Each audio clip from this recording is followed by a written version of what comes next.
Hello, hello, welcome in. I think, yeah, you guys can hear me. Welcome, welcome. I'm doing 2D today. Why not? Well, I'm not doing 2D today, but we're gonna do 3D. But I am 2D today. Hi. Thank you so much for the check-in, Sealander, Chilky, Blaze, Suika, Meow Bunny, and Pattern. Thank you so much. I hope you guys are doing well. I have good news. I think we're gonna do 3D today because I did decide on the hair. Obviously things can change, but I think I'm pretty like bam, like we're gonna go with this hair. All right, I've already put the references in. I think I hid them. Let me just get rid of all these doodles real quick. All right, there we go. Have you changed your mic volume? Ooh, maybe. Is it better now? Was it too loud? It was because during the singing lesson, the singing instructor told me I was really quiet, so I turned myself up. Is it okay now? I can turn it up or down. But yes, let me get the... Oh, where did I put them? Oh, right. So these are obviously going to showcase what the live 2D one is going to look like as well, because it is the reference. Music is inaudible. Really? Is it too quiet? Hang on. It looks to be quite loud. Actually, some parts are not. Hang on, let me turn it up. You may have it louder for yourself. Actually, I have it quite quiet for myself because I don't like... I can't have it be too loud. I'm gonna turn it up and then turn it down for me.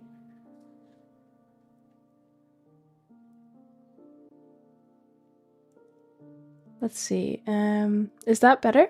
The song is also really quiet, so I don't want to like blast the ears in case it does get louder. Okay, cool. Yeah, I think that should be fine. I don't mind the music being quiet. Your voice, the main thing, anyways. Oh, I appreciate that. Speaking of voice, I don't know if I sound any different, but I feel a bit different. My voice feels very, not my voice, but my throat feels very scratchy. I noticed it during the singing lesson yesterday as well. It was quite hard to go like above speaking notes, I guess, or like, you know, the pitch. I do sound a bit sick. Yeah, that makes sense because I feel I feel sick, but my nose is clear. Like, so it's just the throat, which sucks, but it is what it is.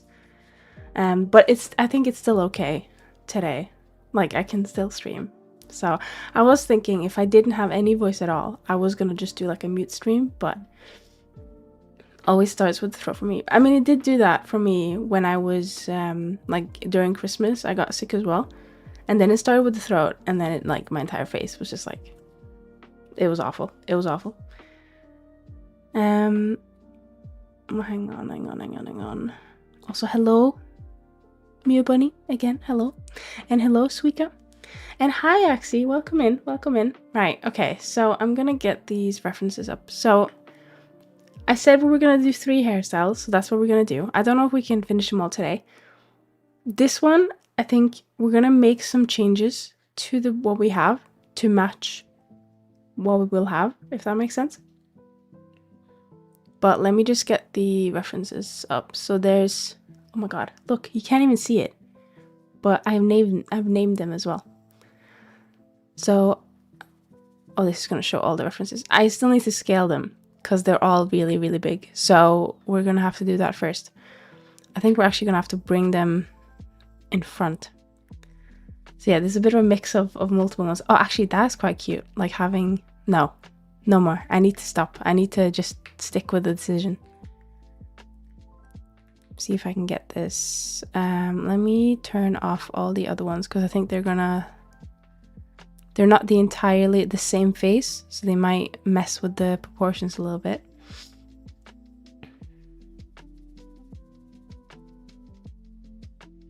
So I'm not gonna do all of them. Damn it. Oh wait, I hid one, I think. Let me just turn them all down.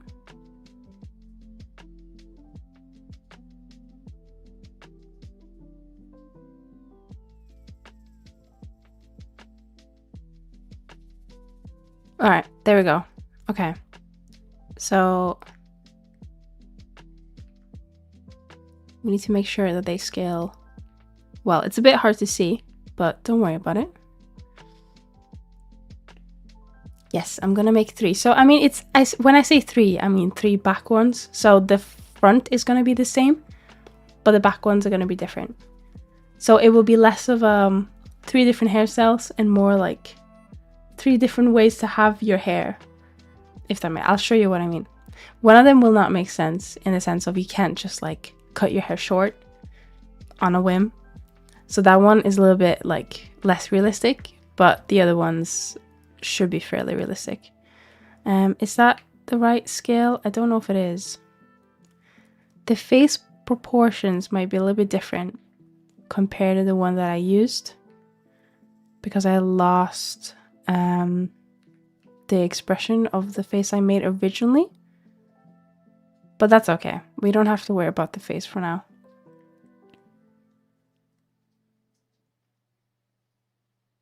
I think that's about right. All right. So we have, I don't know which one's going to be the main one yet, but we have basic long hair.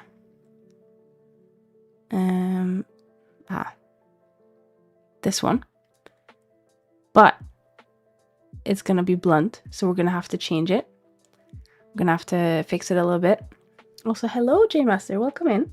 So floofy. Yeah. They're floofy hairstyles. And then we have... So, okay, so this is the full one. Because I had to do a reference for myself without the bits in the front. So that I could see what I was doing. There we go. So all of them are going to have this hair. All of them are going to have this. And all of them are going to have this. And these. So it's just like the back that changes. Oh, this one. Wait. Oh no, I've named them wrong. This is not it. Hang on. Oh, I've been stupid. All right. Let me fix that. So this one should be hair 1 all. Oh no. Oh no. Hang on. This is hair 2. So this now becomes hair 1 all. This is hair 3. Which means this is hair 2. Wait, so what's this then? Oh, this is hair 2 all.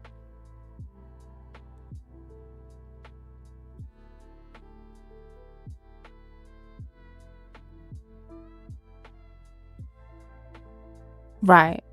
Yeah, that's right. Okay, so now... Right, okay, we fixed it. Don't worry, don't worry. Sorry, you guys can't really see the names because my giant head is in the way, but...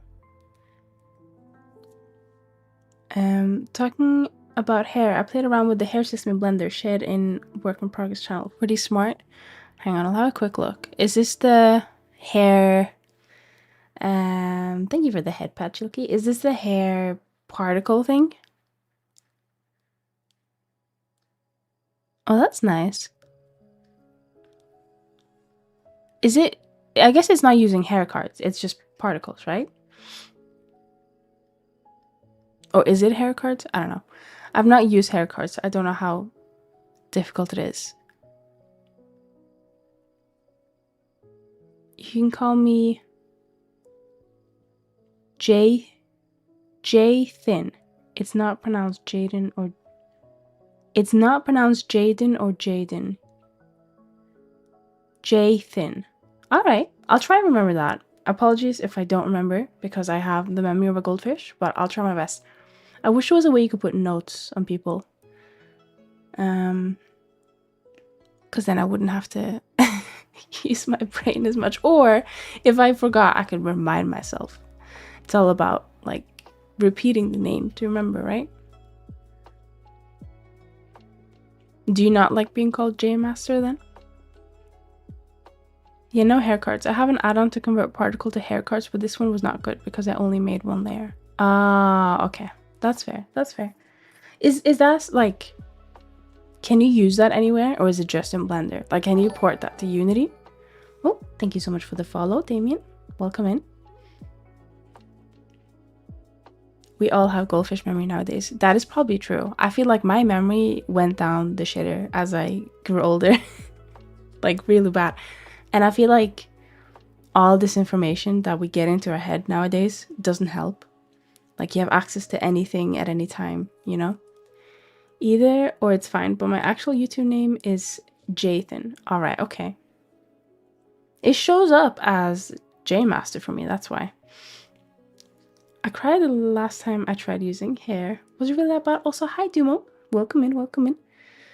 Also, scientists have proved that goldfish do have good memories. Okay, maybe I need to pick a different animal or fish, I guess. Don't mind me, I'm just going to take notes how to model hair. That's fine, that's fine. We're actually gonna be modeling the fringe today because I completely got distracted with the references. But basically what we're gonna do today is we're gonna tackle the front. So it's gonna be this part, and I think we kind of already have these. We might just add a little bit of detail. And I'm gonna see if we can do this part because we need to replace the one that we have. Now, usually with a fringe like this, I do a flat plane, and then I set up a, well, what is it called? It's a, what is it? It has a funny name. If I go here, what is it called? A lattice, that's the one. I set up a lattice that then curves around the head. But I think we're not going to do that today. I think we're just going to YOLO it and see how it goes. Because I like to make things difficult for myself. I like to try new things and suffer in the process. So we're not going to do that. We're just going to do what seems best at the moment. So yeah, we're going to try and tackle these.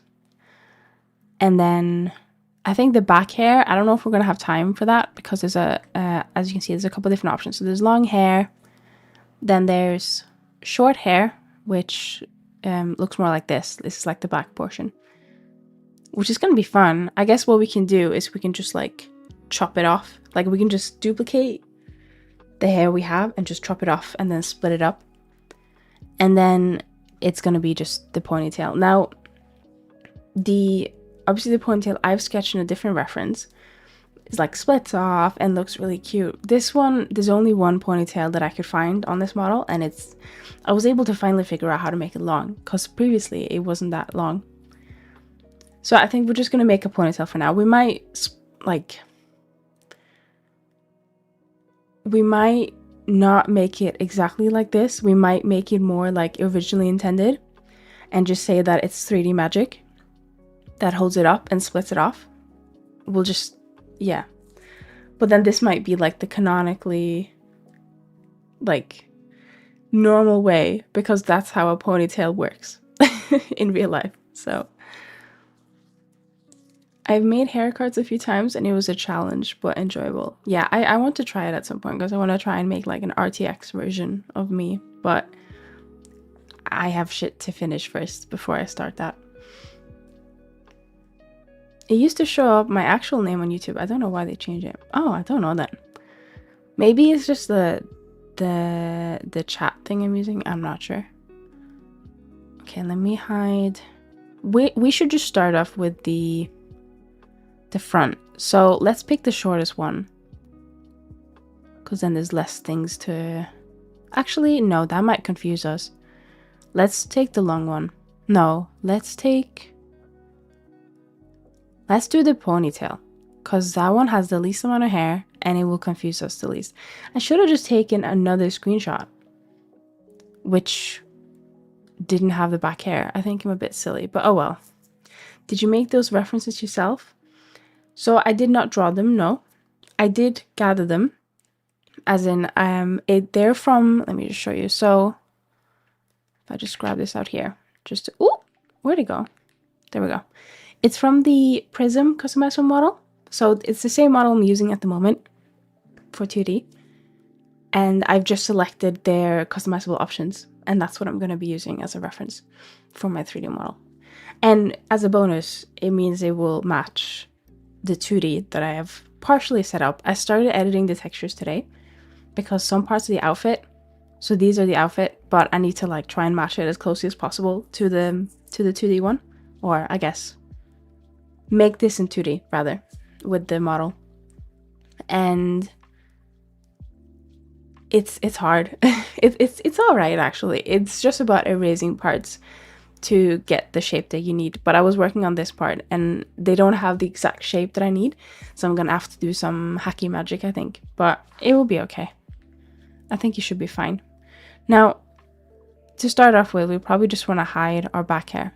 So this is like our newest back hair, so I'm gonna call this back hair. I'm wondering if we maybe need to, like, I'm thinking if I split it off here in the middle, because it's gonna be mirrored now, we can maybe use this to make the front hair. That might be worth it. So I'm gonna try that actually. So let's do, like, we'll split it off to where, like here, right? Which isn't entirely in the middle, but that's fine. We don't have to worry about it. So that will be this side.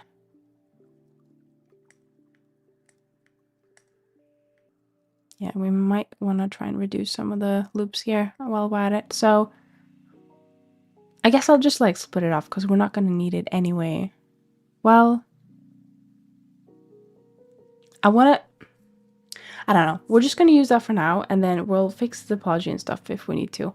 Because I do want to connect it all, but we'll see how that goes. So this, we're just going to call this fringe. Yeah, fringe is good because we only have one fringe. So let me hide that. And then we probably just want to go right ahead and split into two. Oh, where am I? Hang on. Oh, God. Let me do that real quick. So it's not entirely mirrored at the moment, but I want to mirror it. So let's just say these are the ones we're going to remove. Because I don't know what's happened to these loops, but they've got a bit messy. Mirror. I guess we can just, oh wait, hang on, clipping.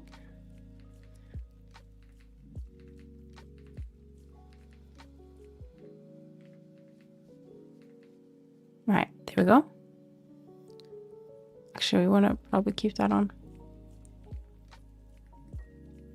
I learned something new the other day. Apparently, Ireland have done a pilot. Hang on. I'm okay. Apparently, Ireland has done a pilot scheme for paying artists a basic wage.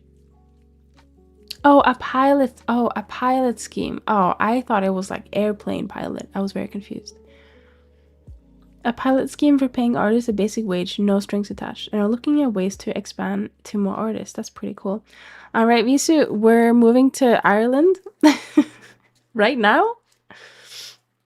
Do you think there's a higher chance of getting like the money if you're like an artist in more than one way? Like you're like a multi-artist? Do you think that would work? Hair fringes are commonly known as bangs in North America. I was a little confused on what you were talking about. Oh, yeah, I'll sometimes say bangs or sometimes say fringe. I think fringe is fringe British? I don't know. I'm gonna actually look that up. It's like those, it's like saying pavement or sidewalk. It means the same thing. It just depends if it's like American or British. Fringe. Sorry, hair fringe. Yeah, so fringe is British English and bangs is American English. I've heard of them both, so besides my area says fringe anyway. Are you based in the US? Do you use fringe? Like in your area? I hate making my model with subdiv modifier and see a weird curve between two words, and no matter what I do, I can't fix that curve. So now I'm thinking about modeling without the modifier. Weird curve? Wait. Oh, do you know how to fix it? Let me show you. Is it like... Hang on. Like, is it like how in without the subdiv, it like curves and goes smoothly? Is that what you don't like? Because if you don't like that, you can just do this and it should fix it. It looks like I made a cap. A hat, I don't know. Cap is, yeah, caps, maybe? Is that Norwegian? I don't know. No, caps is English, right? Caps. Yeah, it is. Okay. Norway has a couple of loaner words where like it will sound, well, not even loaner words because that would mean it is English. Like you can say bag in Norwegian and bag is bag, right? It's taken from, but it's more like there's a couple of words that I just assume is English and isn't. But cap seems to be the word that is actually English, so it's fine. Not just that, the smooth curve go a weird angle. Do you have a picture? I can try and help out and see like what's going on. If you could take a picture of the curve with the modifier and without like turning on and off the subdivision modifier, I can have a look. Yeah, I'm British. Okay, that makes sense. Yeah, that makes sense. And yeah, I'm American. Okay, yeah, so it is just based on like the area. I feel like, I don't know if this is right, but I feel like if you're in Britain, you've probably heard the words that Americans use more often than the other way around, maybe. I don't know. Is it when you look around it, it looks like there's always a part sticking out? Because that's what happens to me. Yeah, I personally love the subdiv modifier. It's like my best friend. I will abuse it. Well, I don't abuse my best friends, but I will use the subdivision modifier quite a lot personally. I really just like it. Oh, before we do anything, I've just remembered Chilky's famous words from last time. We need to squash the head because she didn't say that, but she said we can push it down. Because I think we should do that before we continue on with the hair, because she does have like a massive forehead. Yes, so we should squash it. So let me just get all the parts back. Actually, we can just move this down. We don't have to necessarily squash it. So let's undo what I just said. And let's take a incremental save. And we'll grab like a single vertice. That's what Chucky said. Probably like that one. Now, I guess we need to decide how much squashing we want to do. Let me just hide the references for a bit. Because look at that massive forehead. I feel like if we can get like this to be... Hang on, is there like a ratio? I don't think I have a big forehead, so I'm going to use me as a reference. Hang on. Is there like a ratio of like how big... Hang on, I'm measuring. Okay, so... Oh god, is this gonna expose me? My forehead space is about my nose length, like to the tip of my nose.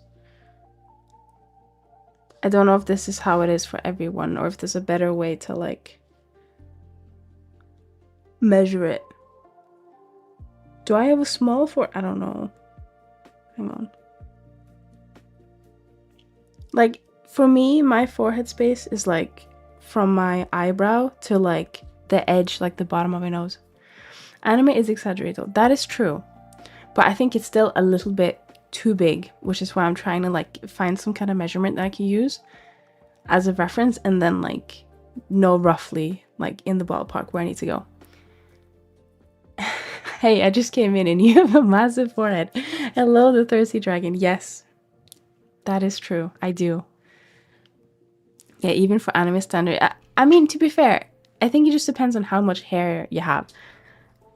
Big foreheads, because this is based off, again, the Prism model. And I think they've drawn the forehead, like this is like the smallest forehead you can get. They've generally drawn it a little bit on the bigger side, which is fine. It's very cute.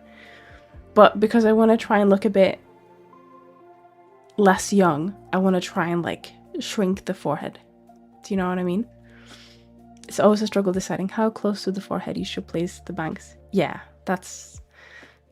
I think so. Just don't pull hairline lower than already is. I would pull it a bit high. Really? I feel like... Hang on. Let's measure. I know that anime is exaggerated. Let me try that again. I know that anime is exaggerated, but I felt like, if anything, the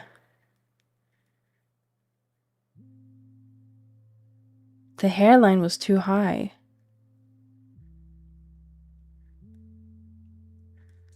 I think anime noses are just way too long. I think I can't do the same measurement.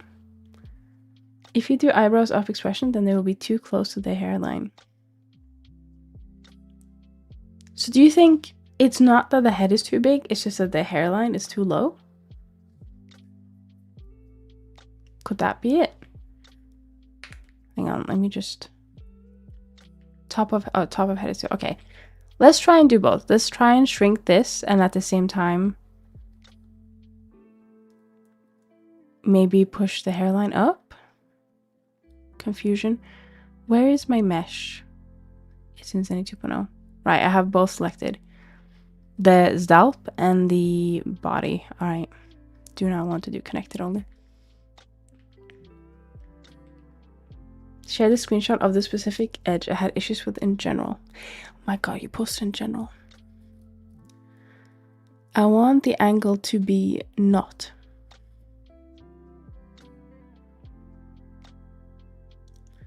I wonder if that's caused by what seems to be a triangle. Like, I feel like if you had it go across in a square instead, then that might fix it. Oh, to be thingy but not thingy. Oh, right, gotcha. It's not the hairline, it's 100% the head in my eyes. Okay. Top of head is too high. Imagine egg. I think this would be... Oh, sorry. I keep hitting my mirror. I think this would be a delicious egg, to be honest. Like, can I... Oh, I can't, like, flip it over. It's not letting me. I was trying to flip it. God damn it. Hello, you Claire. Welcome in. How you doing? I hope you're doing well. Hang on. Let's... Alright. Maybe I need to zoom out.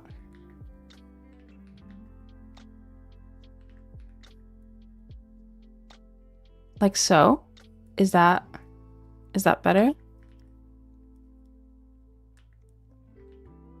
That does look a bit better, but I don't know if it needs to be moved anymore. It's already so much better. Okay. You just need to download a 3D model of a meter stick. Easy fix. There is measurements in Blender. You can measure with a ruler in here, but I hate using the ruler. It's so annoying. Okay. So are we happy with the hairline? Like, to keep it there?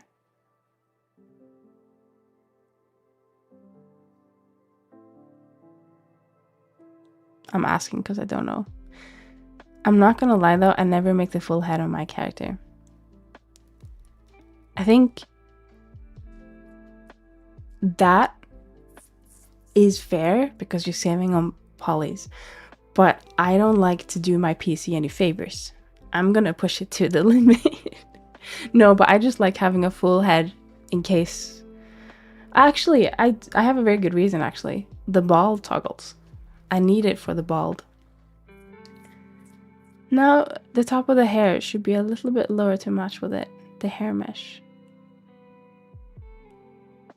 The top of the... Which hair? The one I haven't made yet? Or the scalp? Push your PC to the limit in this economy? Hello, Blaze. Yes, absolutely. Actually, no. I don't want to buy more RAM. Or new RAM. The actual hair. Okay, yeah. That's fine. Although I can do a brain toggle and show the insides of the head. I think that would be quite funny, actually. If you could do like a... okay, so you'd have to have like kind of a full head for this. But you could do a toggle where like the top of your head is just like... It's cut, right? So you can do a contact where if your hand goes near the top of your head, it like just lifts up the top. and then you can see the brain. I think that would be quite funny. And then if you put it back, it will like unsticky to your hand, like in Naruto. Isn't there someone in some kind of anime that does that? Or am I thinking of someone else? I don't know. Model a low poly brain inside, just like a single peanut. Or like a hamster. You can have a little hamster that just like runs in a wheel in an animation. I think that could be funny. All right. I guess we're gonna have to move the ears a little bit because the ears are meant to be like connected to the actual head. So I'm just gonna do that real quick as well. It shouldn't take me too long. I mean, to be fair, we can probably just like move it down. We just have to make sure we select all the billion pieces before we do. Is that all of you? Yeah, okay.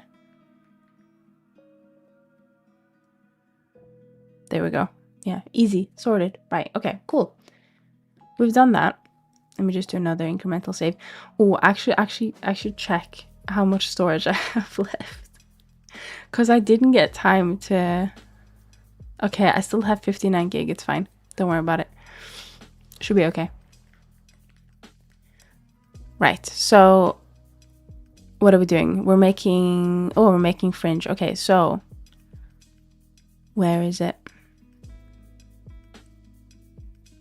We need... reference. So we need...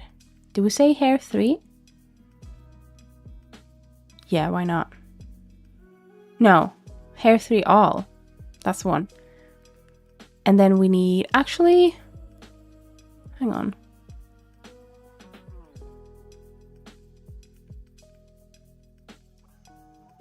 Let's do hair 3 first, just for this part. And then where did our hair go? So we have fringe, right? Delete the Sims, free up all that space. Never. I'm never deleting the Sims. Even if I don't want to play it in like 5 years, I'm not deleting it. It's too much of a risk. Making it a quad help, but the angle is still not there yet. So what angle do you need? You want a...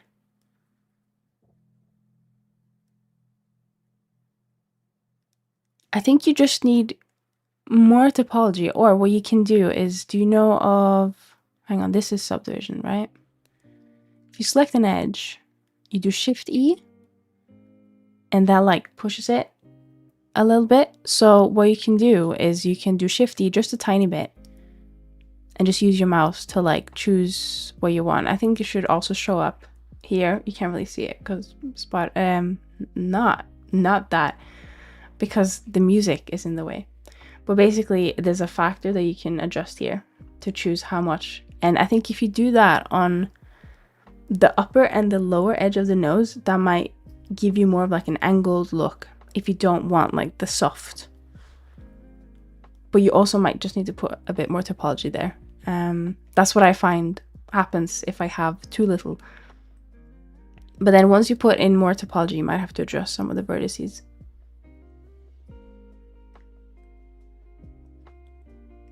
Okay, so,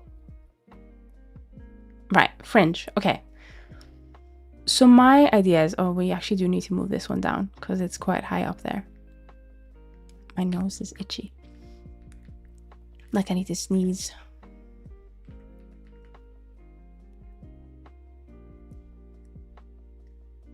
We'll leave it, oh, hang on.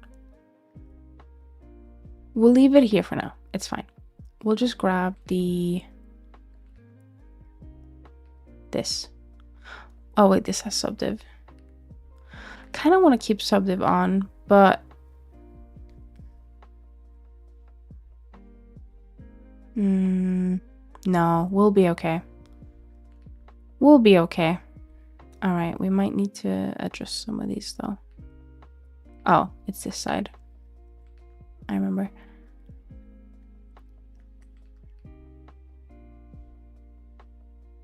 We're just gonna like make a helmet to start off with. This doesn't seem to be the most effective way to do this, but don't worry about it. Let's just do like down here for now. All right. Now this part, like this specific part, we kind of already have it modeled already. So I might just be a bit cheeky and put that there, or we'll just do it with this. I'll have to have a look. But this should be, oh no, this is not symmetrical. Gosh darn it. Okay. Actually, it's like symmetrical except for like the middle bit. So we'll make it the symmetrical way for now, and then we'll apply it and unsymmetrify it just at the end, I think. Is any exciting adventures planned for the weekend? Actually, yes. I'm gonna go see my mom. I haven't seen her in a bit, so that's gonna be nice. But other than that, no, I don't think so. I think it's just gonna be catching up on commission work. Yeah, I think that's... Oh, and maybe I'll have a little bit of time to continue my 2.0 texture editing of the prism model. What about you? Do you have any exciting plans? You know what? She could look quite sick with like a proper like, you know, like a vision helmet. I don't know what they're called, but it's like the ones that only like cover your eyesight. I think she could look cool with that. Anyways. And let me... Oh, it's not letting me because it's cringe. Should we just remove this? Like, we should just delete this because I don't like... We're not going to keep it like that anyway, so we'll just do that for now. And that should be okay. A visor? Is that what it's called? Yeah, one of them. I think she'd look sick with one of them. I plan to sleep. That is a very good plan, to be honest. I frequently tend to oversleep on the weekend, which isn't great, but it's just like so comfy. Like, I have to wake up at a certain time, Monday to Friday, like not everyone else, but most people in the world. And when it's weekend, it's just like, oh, I'm gonna sleep until 9 or 10. But then I feel like my entire day is gone already by the time I wake up. It's not the best, but oh well. Let's see, I need to keep looking on this side actually. Maybe we'll move this up. All right, so this is our point of it breaking. And then it would be really nice if I could rip this. All right, there we go. And this one goes a little bit further up. More like so.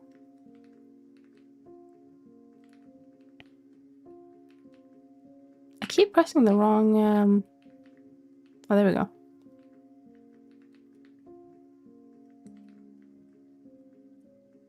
It's 3 AM. I should be chilling in bed, but here I am blendering motivated by Senny. It's a Friday. Well, is it Saturday for you right now? It's fine. It's fine. You can stay up late on a weekend, I think. I don't sleep well, and on weekends, like, my body's just like, wake up at 6 AM. Life is hard. That really sucks, yeah. No, I was gonna say I totally get it. I do not, because I oversleep, if anything. I have the opposite problem. But I do hope that you're able to maybe put in some more naps to get a bit more rested. Also, thank you so much for the follow, the Thirsty Dragon. I appreciate it. Zenny is a good motivation. Oh, thank you. Thank you. I appreciate that. I'm not used to so many compliments. What's going on? All right. I'm just going to remove this one for now. But we're probably going to put it back in. Thank you. Thank you for the headbutt. Thank you. Okay, now I kind of get what people do hair with curves. This is surprisingly easy. Hair with curves is a really nice way. It's my usual way, especially for long hair. But the only like negative about it is that if you like try and twist, like if you try and twist the angle, I think it's at the top or the bottom, depending on which one's set as the root, it just twists everything, and that pisses me off to no end. But yeah, curves are really good.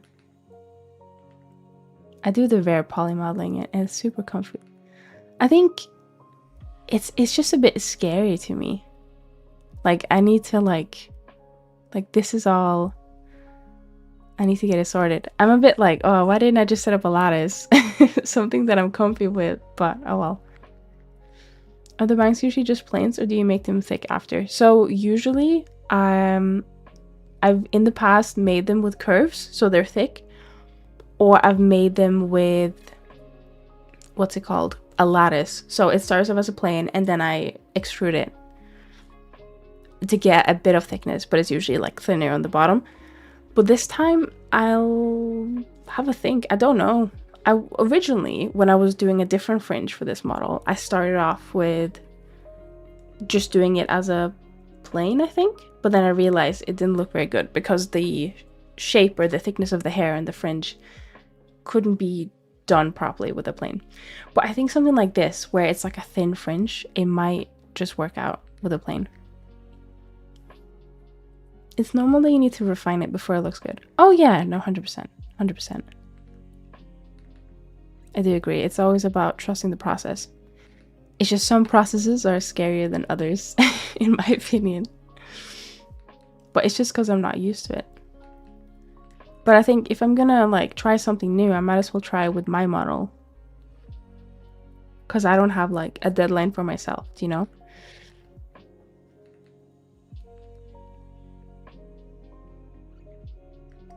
Maybe I should have a deadline for myself. Maybe I'll get shit done then. Oh well. Yeah, it looks a bit scary right now, doesn't it? That's okay. Oh, we need to rip this one actually a bit higher. Or do we? Yeah, we do, because this strand goes all the way up.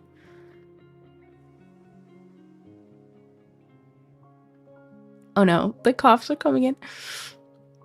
Not the cops, the coughs. Ugh. Bro, my game main character model, who's meant to be happy and jolly, he looks like he's pissed all the time. Does he have a resting bitch face? Because that's what I'm going for with mine. Not because I'm pissed, but just because that's how my face looks. Yeah, sadly the drawback of Euler stuff, it kind of freaks out once it reaches 180 degrees. If you're going to be doing twisty stuff, like, I don't know, Tedo's hair, you'll have to find some creative way of doing it. Tedo is that a Vocaloid? I swear she has like red hair. What's her name? Tedo. Maybe not a Vocaloid. But she sings songs, because she was in the... I swear she was in the... What's the face?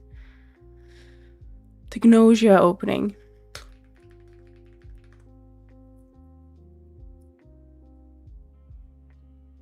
I need to double check. Yeah, I was right. Oh my god. There's also a VTuber in it, which is really cool. I love that song. No, it's just his smile. Okay. I mean, I think the best way that I know to like make a softer face is to... It's not even necessarily a smile, because like if you like slap a smile on someone, it can go from like, oh, genuinely looks happy, to like creepy. Like if it, like, you know, like horror movies where they just like stare at you but like nothing changes with their eyes. For me, making the eyes look softer is a very good way to like give like a genuine smile. Because you do that IRL, right? I'm not saying this isn't what you're doing. I'm just saying like generally. When you smile, your eyes get a bit smaller looking and they soften up. I think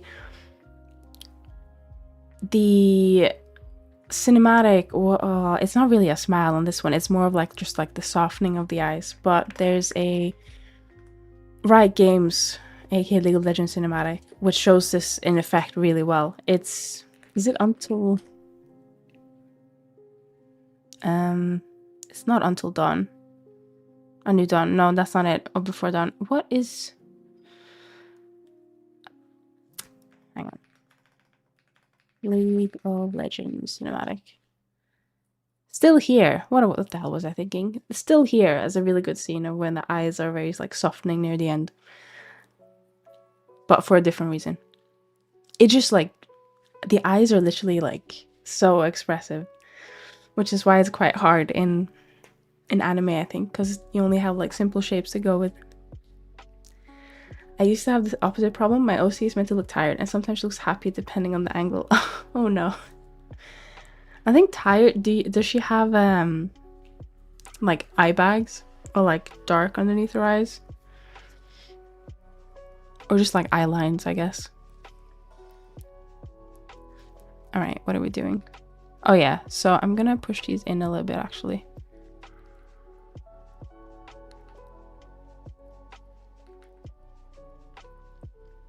I'm trying to make an anime as well, but I don't want to start till I know what I'm doing. No, that's fair. That's fair, yeah. If you figure it out, let me know, because I don't know how to... Or do you mean model or just like an actual anime? I'm currently updating her, and yeah, I'm adding a bit of eye bags. Yeah, no, that's fair. That's fair. It's definitely a good shout, I think. But if you go too ham with it, you might make the design look... Like, I don't know. I think it's just like... Maybe it's the connection of like what I have seen anime characters... Like, if anime characters have like really, really deep eye bags... It makes me think of something else because of certain VTubers that have that type of design. Compared to just like tired, you know what I mean? What did I just read? Hello, said games. Where did you read it? Oh, also because I think tired eyeshadows are kind of hot. Oh, I read yours before I saw that one. Can we have a close-up on your mouth topology? Oh yeah, of course. Hang on. Let me show you. So...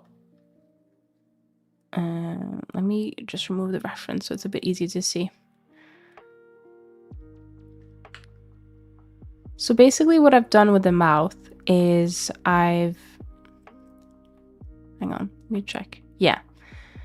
Oh, there's no teeth yet. Don't worry about it. And don't worry about what's going on here. I think there's a couple of things I need to fix.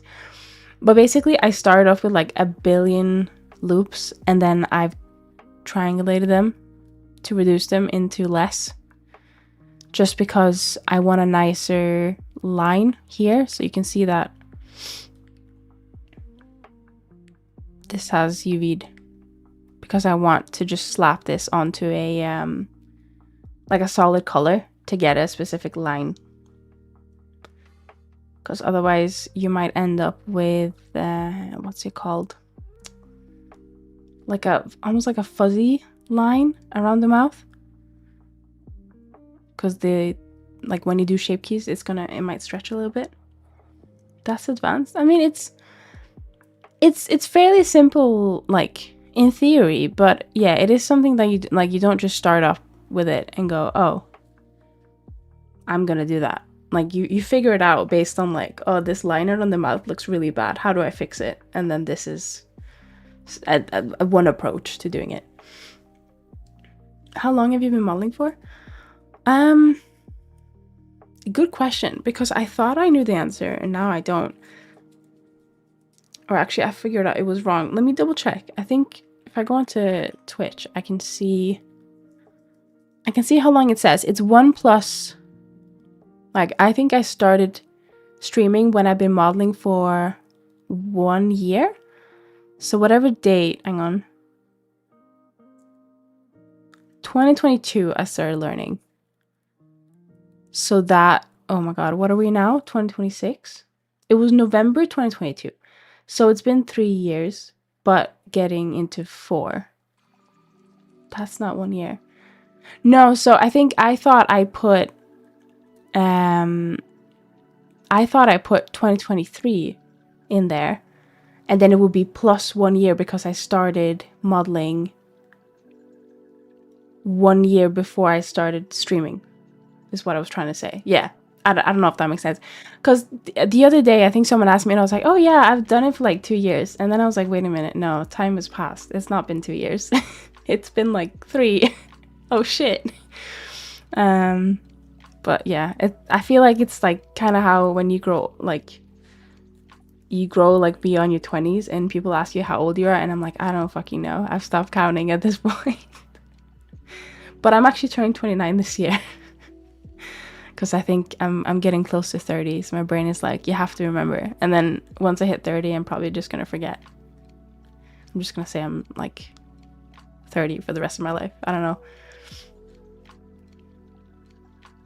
My head model is far behind so far. I have 6 vertices making them up. 6? With like the subdivision or without? I think when I started, because I was following this one video online, and they were like doing, I think they were doing 4 or 5 points on top, and they were doing 1 on the side, and then 4 or 5 points on the bottom. And that's how like I started. But now I don't care. I just I slap the loops and call it a day. I triangulate them, of course, but welcome to the 30s bitch clubs. What do you mean? Once you're 30, you'll get an invitation to a secret organization. Oh wow. Chilky, no, don't reveal secrets of the 30 plus. I'm ready, to be honest. Oh, it sounds so weird because I feel like mentally I know I have, but I feel like mentally I've not changed since I hit 20. It's so weird. I think he's just gonna like catch up to me one day and be like, oh yeah, you're like 40 years old. And I'll be like, what the fuck? But I won't change much, I don't think, in terms of like my hobbies at least. I'll still forever love anime, love gaming, love like all these things that when I was a teenager, I was worried I'd have to like stop loving. Do you know what I mean? It's so funny when you see like people on like Twitter that are clearly not like older than an adult, right? And they'll like comment on other people's stuff and try and like this and be like, oh my god, you're like 30 years old and you like anime. It's like, yeah, I started liking anime when I was like 10. Nothing's changed. I have one building up right now, in fact. Wait, building? Oh, we get headaches more often. Oh no. I should read things in the right order. Also, hello Norval. Thank you for the snow. I'm never gonna stop loving anime. Like that's how I feel. Obviously there's things you can change your taste, right? But I think loving it as a whole and loving the things that you really enjoy, I think that doesn't usually change. I feel like if it does, maybe you just didn't like it as much as you thought. Like people who maybe played like casual games when they were younger, but then they didn't really necessarily like gaming. They played it for other reasons, right?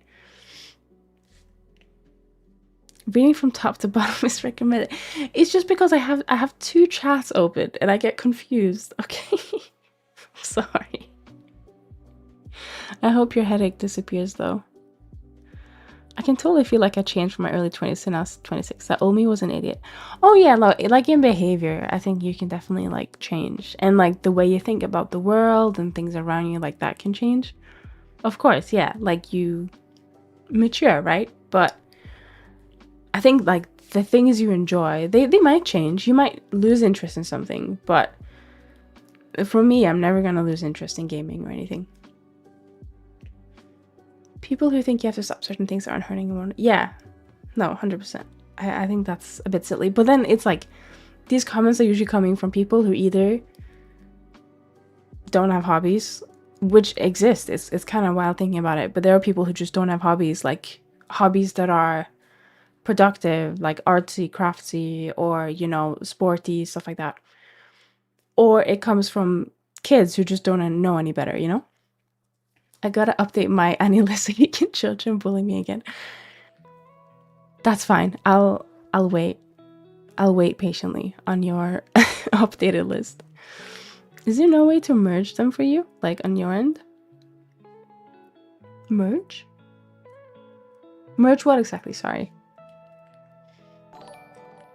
Oh, TK, welcome in. Thank you so much for the raid. What did you do? How was your stream? Hello, Brandoro. Hello, Skittle. Hi. Hello. Merge the 2 chats. Oh, sorry. I got confused. I don't remember what I said like 2 seconds ago. No, because you're using different clients. So I don't actually see. The thing is, one of them is Twitch's chat, which I have to keep on because I can't use a channel redeem with the other chat, which is a bit annoying. Was good gaming? Very nice. Also, thank you so much for the follow back at. What were you playing? Hang on, let me have a look. What were you playing? Oh, the thingy disappeared. Outlast Trials? Oh god. I've seen gameplay of that. It's too scary. It's too scary. I was told to call you a traitor. Oh my god. Said kid, no. He gets bullied here. He gets bullied at TK's stream. Oh, I feel bad. I feel bad. Tell TK to call me a traitor yourself. Oh no. Oh no. But hello, everyone. Welcome in. I'm Zenny. I like to make 3D models. I sometimes also play video games and sometimes draw. We're working on my 2.0 and we're trying something new with the hair. It's hard, it's difficult, but if you look at the reference, it's gonna be worth it, alright? She looks angy, and the angy hair is gonna go with it, so yeah, I believe. Actually, we're doing 3 hairstyles, but we're focusing on 1 at a time. And also, yeah, some people have no hobbies and make their job their entire personality. My mom is like that. We're trying to get her a hobby so she doesn't find herself with nothing to do when she retires. Yeah, I think even just having one hobby, it doesn't you don't have to go like hardcore with it. It could be like knitting, it could be gaming, you know, you could be casually gaming, it could be sports. Sports is a bit more difficult to do when you're older, I think. It could be watching sports, like that is a hobby, a valid hobby. It could be collecting cards, like there's so much cool things. It doesn't have to be like the most expensive one, which I'm gonna assume is some kind of like physical media. Painting, I assume, is expensive. But yeah, no, I think hobbies are important for one's soul, because otherwise, what do you do with your day? You know, especially when you retire, you won't be working. So I don't know hobbies. I only know obsessions. That is fair. That is fair. Also, TK, I very much appreciate your raid. If you do need to go eat or take care of yourself, that's completely fine. I'm not gonna hold you hostage. I might try, but I won't. Also, you're more than welcome to stay, of course. Either I master the hair particle system, become a god, or I try again to learn anime modeling. It's okay to just try different things, see which one you prefer, and then get obsessive with it and just never let go of your your method, you know? Don't learn new things once you've found your calling, all right? That's a joke. Angry Dora, yes. Sometimes I feel like, should I make her look this angry? But I think the mouth will offset it a little bit. So if we look at the mouth, hang on. She has a smiley mouth. So it will be a little bit offset. It will be fine. Hold TK hostage. Prevent him from going to Applebee's. I've never been to Applebee's. Is it good? I guess not, if he shouldn't go there. TK bullied me. You have to hold him hostage. I really want to buy another Colossal course. No! You will not buy another course until you finish the ones you've already bought. Is my suggestion. Very loudly. Also, hi, welcome in. Boom. Hello. Don't do me. Do Blender for a few months, struggle on the head, then rage quit. Yeah, I mean, Blender is difficult. I don't blame you if you rage quit. Hello, poker dealer. Welcome in. I've never been either. Not sure if they have Applebee's in the UK. I don't think I've ever seen one. But do you know what we do have now? We have Popeyes. And we have Wendy's. I went to Wendy's for the first time not too long ago. And it was really good. It was really good. So not sponsored, but it was really nice. I feel like McDonald's has kind of gone down the shitter. And that's unfortunate because they have a really nice breakfast. But they're just getting more and more expensive. And at that point, it's like, well, I'm just going to get Wendy's now. Or Jollibee. Or literally anything else. Wendy's Frosties, they're good. I don't think I've had them. I think I had their burger. And that was really nice. They have weird names on their burgers. But they were really nice. I have like 12 courses I didn't finish. Oh my god. Okay. Sit down and start them. Speaking of courses, it's not really a course, but I've decided in my infinite wisdom to try and tackle another hobby. I know I'm collecting them like the Infinity Stones. But basically, I want to learn proper video editing. So I have DaVinci Resolve, I think. And they have this like very beginner, like they have like courses, or not courses, but they have videos that they provide themselves just to learn the program. And I've started them. One night I've started them. I watched half of part 1 of the first video, but I did start. So I'm hoping it will give me some knowledge and skills, because I think with like Blender, I started with the like very basics, right?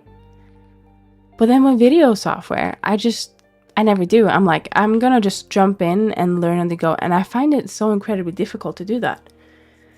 So then I'm like, why do I treat it like, why do I not treat it like Blender?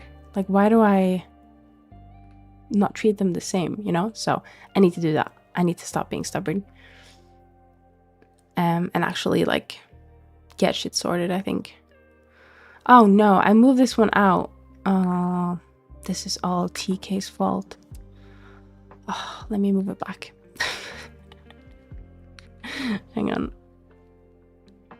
I should be close enough, I think. Why don't you do editing in Blender?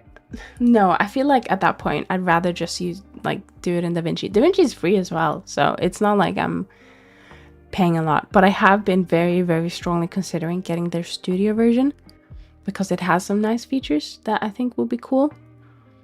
But I'm very, very new to video editing, so I don't think I need to pay for the studio version anytime soon. But I really, really want it. So maybe I'll just buy it. I don't know. But it's quite a bit of money. But I think it's worth it, because it's a decent program. And it's one time. It's not a subscription or anything, which is really nice. So is Blender. Yeah, no, that is true. Blender is free. I'm gonna have to use it sometime when I do. I'll let you know how it goes. Please let me know how your Blender video editing adventure goes. I think Dumo, who was in the chat earlier, I don't know if he's still in the chat, but he does use Blender's video editing features. And he hasn't said a negative word about them as far as I know, so it seems to be going well. I think they keep updating it as well, so maybe it will like become the new DaVinci, I don't know. But I think maybe like for me, like Blender's video editing part, it's like, I don't know how many tutorials there are on how to use it, and I feel like you'd benefit it more from knowing basic video editing, if that makes sense. I edit stuff in Blender's video editor when I make my renders for social media. Oh, okay. That's quite good then. Do you use it a lot? I am obsessed with keeping the whole pipeline in one single software. Okay, no, that's fair. That's fair. Yeah, because I do find I was doing some recordings. Well, okay, so I tried to do I guess I have to use like a video editing thing for this, but I'm really struggling to figure out a way to do a transparent recording of like my 2D or my 3D model or whatever, and to then push it into a video editing software like DaVinci, for example. But it's not the video editing software's fault. It's that OBS just really does not want to record transparent footage, which is fair enough. But I like compositing things in the video editing software rather than OBS. So I don't really like, if I can avoid using the green screen, that would be preferred. But I think that at the moment, the best option is green screen, because there's been a couple of videos that I've looked at where they show, oh, you can do transparent video editing, and it does work. It's just that it breaks or crashes pretty often, and the files get huge because of like the specific settings you have to set to get it to work. Like I think one of them is like, oh, you need to like film in, or you need to like record in PNGs, and I'm like, what the fuck? So I've stopped using that, and I'm just using green screen now. Transparency for your camera?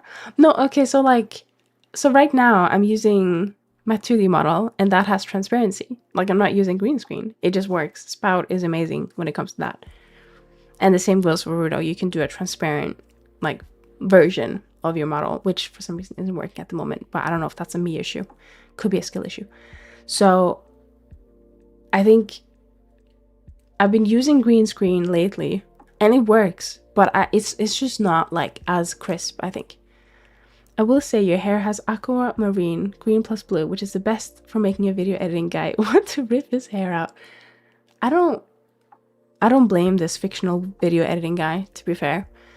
I think it was in the Verudo, like last stream, I was struggling to get transparency to work. I don't know why. It's probably a skill issue on my end, but Verudo's transparency just didn't work. And you can see it on the stream that at like the bottom of the hair, it's made transparent because of the green screen filter. And it's really funny because I didn't think that my blue would get picked up like that, but it does apparently. Hello Lucy, welcome in. Nobody told me how fucking hard it is to edit videos. It is really hard. Like, it's a whole skill, which is why I want to try and actually invest some time in it and learn, like I learned Blender, I guess. Like, I started Blender by watching 43 or 44 videos by Blender's own team making a playlist, and it was just like from the very basic of using the software to a little bit more advanced, but it was still very basic and beginner, and that's what got me hooked. So I just need a playlist like that, which I think might be the DaVinci's own playlist, because they're going at a really nice pace, and the person who like does the recording to talk about the features, he's very soothing and he takes his time. It's not like, what's up guys, like it's not like that. It's like calm. So yeah. It's very nice. What is hardest about video edit? For me, it's like transitions, or not even transitions. It's just, so I've only so far done video editing. Sorry, we're gonna get back to modeling, but I'm gonna yap. All right. So far I've done video editing to make tutorials for things like Verudo plugins or whatever. And I think it's like, well, first of all, the video editing part for me does include the recording, because I do the recording and then I video edit. I've had one person actually do the video editing part like separate for one of the videos, and they did an amazing job, I think. But I think for me, it's like when I do video editing, it's like making sure I have the right footage, and then like doing the transitions. I feel like I'm stuck in 2000 or 2010 and I'm still using Movie Maker. And like the type of transitions I go, oh, that's cool, is the Movie Maker ones, where they're just very like, they're not cringe, but they're very like old. I don't know how to explain it. What's the quality of the recording anyways? I'm guessing if the chroma key doesn't come out clean, it might be because of the quality. So I think it's just like sometimes my earrings in 3D, because I've only done a recording with 3D so far, sometimes they disappear a little bit because they're so tiny. But I think if I had the transparent version, they wouldn't disappear just as much, because some like the pixels and stuff will like disappear a little bit, and that's why. I think if I do recording, I think it uses the Verudo window. So Verudo window is about 2K resolution, because that's my monitor. But then sometimes I'll have like my whole, not my whole body, but like it would be like, hang on, let me show you. It'd be like from like here. So the smaller I make my model, the like less quality it will be, I guess. I watched someone called The Joy of Blender. I would recommend if you struggle. Is that a playlist? Hang on. I'm gonna have a look. We're gonna have to take a 3-minute break though, because otherwise Twitch is gonna hate me. Zenny, I think you need to update your Trello again. I have not updated that in ages, I'm not gonna lie. Hang on, let me have a look. I do need to update it. I'm gonna do that on my break, because I completely forgot. And I'll see you guys in about 3 minutes, alright? BRB!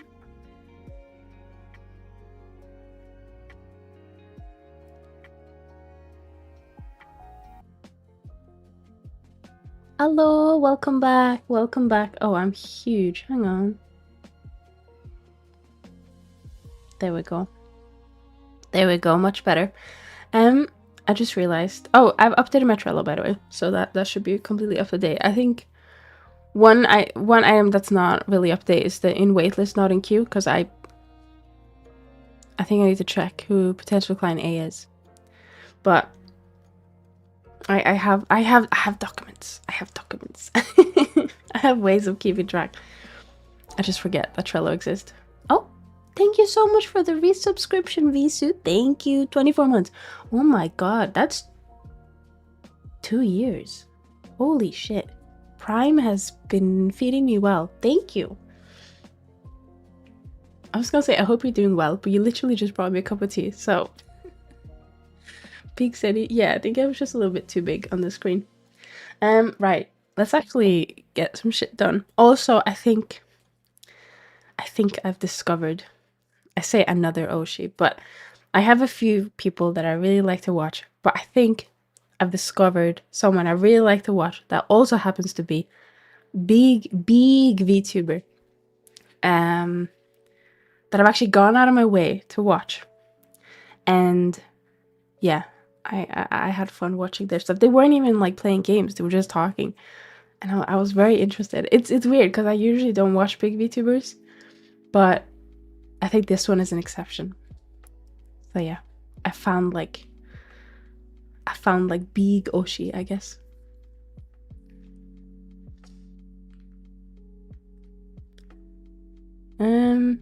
What was I gonna do? Oh yeah, okay. So we're gonna do the hair. It's so scuffed looking right now, but we're gonna fix it. We're gonna fix it. So I'm thinking, because this kind of like, this is like a separate thing. I wonder if we should just make it separate. So let me do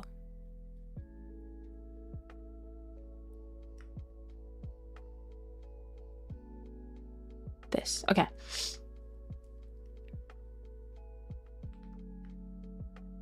Where is it? It's this one. So we're just gonna separate this one completely.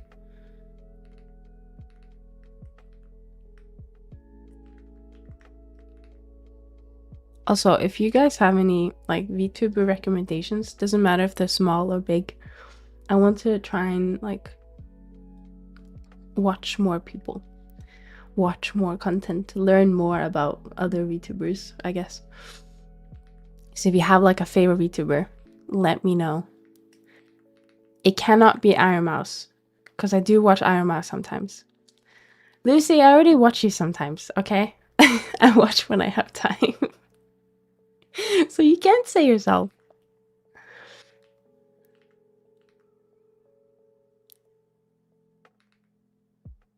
But yeah, I watch Iron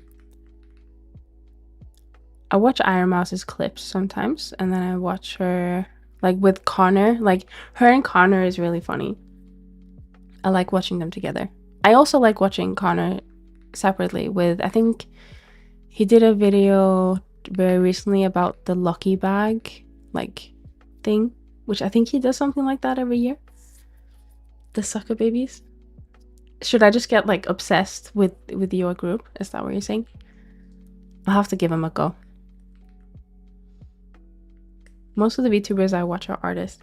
Yeah, I like watching artist VTubers because usually they're like, if I'm doing something, I have to be like, so, most of the time I'm in the mood for like a quiet, like, not necessarily soft-spoken, but just like a quiet person just doing art, doing their thing, you know, stuff like that.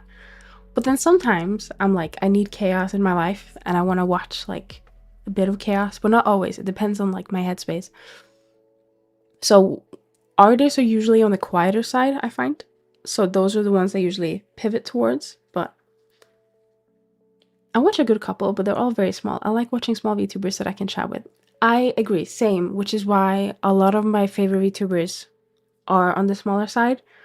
Like I think with bigger VTubers, I can't chat with them like I can with smaller ones, so I just haven't really pivoted towards them. But I think Rora is an exception to it because I don't know what I was doing. I think I was just like browsing YouTube and then one of her shorts came up. And I was like, oh, she did not sound like what I expected she would sound like. I was like, whoa, okay. And her design is really cute. and she's really cute. And I think I was watching, I think her latest video, which was about like how she had the worst airplane experience of her life because someone puked near her, and like in the first 20 minutes of the flight, and I felt really bad for her. But yeah, she's just very entertaining to listen to. So, but I do normally watch smaller VTubers, like Lucy Komori is someone I watch quite a bit. She's really funny. And then there's Amber Gray. They're really funny. Oh my god, they're really funny, especially when they get riled up. And then there's a couple of other people on my list as well. Thank you for the head pat, Elder. Hope you're doing well. Can't chat with Iron Mouse, for example. Exactly, yeah. I mean, you could try. You could try and put a message out there and maybe she'll see it. But at, like, when you get to her level, I don't think even if you wanted to, you couldn't chat with everyone because there's too many people, you know? It just goes so fast. There's no chance. Ismar R. Selson. Pixley. Chimera or Sarah? Hang on. I'm gonna have to write a list.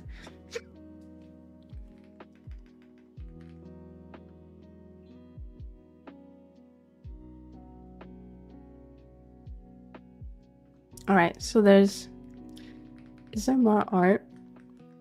Selson. Pixley. Chimera, Sarah, Soccer Babies, which is Lucy's group. Alright, I'm gonna head out now. Appreciate you. That's completely fine. Thank you so much for stopping by, Lucy. I hope you're doing well and that you have a fun time in whatever you're doing. Also, thank you for the egg and snow, Elder. I'm gonna try and like add more redeems soon. Yeah, it's kind of sad. Also, once they get huge, chats become a mess. See, I think it's... I don't necessarily think it's sad, but I do think that, like, it just depends, like, if you're someone who needs to chat, like, not needs to, but, like, if you're someone who really wants to interact with, like, your favorite streamer, and your favorite streamer is a really big streamer, it does, or, like, a VTuber, it does, like... It can be seen a little bit as sad because they might get their hopes up and then, you know, they put a message in and it doesn't get read and they might get upset, right? But I think I was speaking to someone who does watch quite a few big VTubers, and if anything, they don't want to be perceived. Like, they'll put their messages in, but if the streamer reads their message, they go like, oh no, don't do that. So I think it just like depends. Like, some people like to be seen as like a collective, like they just want to like be seen as chat or like the thingy name. It just depends, because I feel like if I put a message in, like say Rower's chat or Iron Mouse's chat, and they read my message, I'll be like, oh no, I've been perceived. That's not good. I don't like that. But if I'm talking to a smaller streamer, I like having my message be seen. So yeah, it's different, I think. I would not be able to take having a chat. Like, for example, Germa's. Germa's really funny as well. I mean, Germa is the best VTuber, right? No, but I don't really watch a lot of like non-VTuber streamers, but Germa is one of them. He's very frequently one of the people we watch when we're eating dinner, or when we just like want to put something on. But we usually watch like the videos. We never really get the chance to catch him live. But he's funny. Same with the Northern Line. His crash outs are amazing. There's he had a very recent crash out actually. Not a real crash out, I don't think, but like just like a funny one. It was about, what was it about? It was about how like one of his viewers didn't see like people as human beings, he just saw them as NPCs. Germa's chat flies at like 500 miles per hour. Yeah, see, I think when we watch him, because we watch VODs, we don't really watch the videos where there's chat on.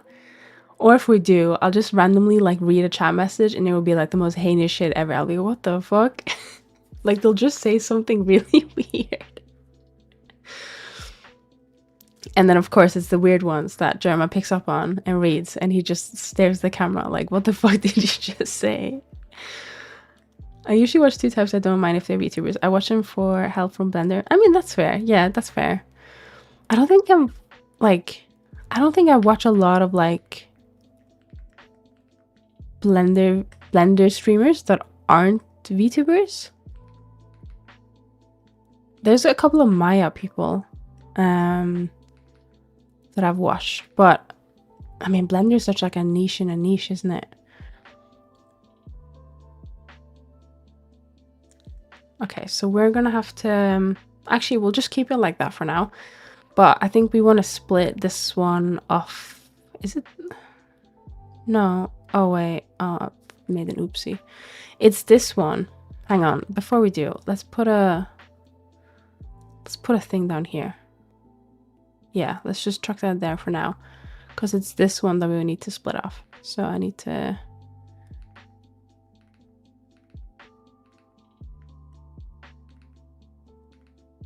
move these, I think. But yeah, I wish I had more time in general to just watch like people, because I watch a lot of like shit reality, not even reality TV, because I don't watch TV. I watch like people watch them on YouTube. And I wouldn't say it's bad. It's just that sometimes like my second monitor is just like watching like people scream and be upset because it's like a reality TV show on YouTube, and sometimes it's just a bit taxing, you know? Like sometimes you just want to watch like chill stuff. Let's see. I think this one as well. I think that's as far as we should. I need to figure out what I'm gonna do with like the bump look. I might just like just bump it up a little bit, just to try and get that look. But then even this is like, just move it down a little bit maybe. Hello, Tay. Hello, son. A nice earring. Thank you. Thank you. Which one? These ones? Or the one I'm wearing right now? I follow Mika Moonlight because she's generally a very good 3D modeler, but watching people donate 20 to 50 subs is kind of weird. I don't think I've... Hang on, I need to write that down. I don't think I've heard that name before. Her content is not 3D modeling though. Oh, okay. Is it kind of like, what's her name? Lena Lazar? I think they're also like very skilled with, if I remember correctly, they're a very good sculptor, but they don't do sculpting on stream. Like Mika Moonlight. Yeah, I don't think I've heard that name before. I'm gonna have to check them out. Maya is even more niche. Really? I guess Blender is very popular on the interwebs, but Maya is more like industry. Well, I don't know about it anymore. I'm gonna assume they're still like industry, but you know what? It's getting there. It's getting there. We still have a lot to do, but it's getting there. Is this one like? Oh yeah, it is.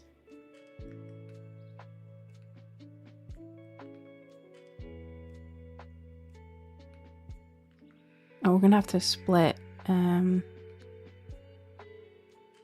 this.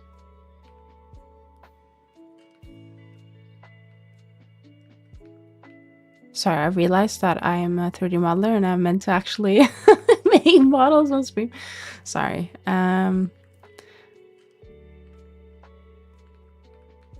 Let's move that. Wait, what am I doing? Wait. Oh no, actually that's fine. That's fine. We'll come back to like this specific area. The one you're wearing? Oh, thank you then. Thank you, thank you.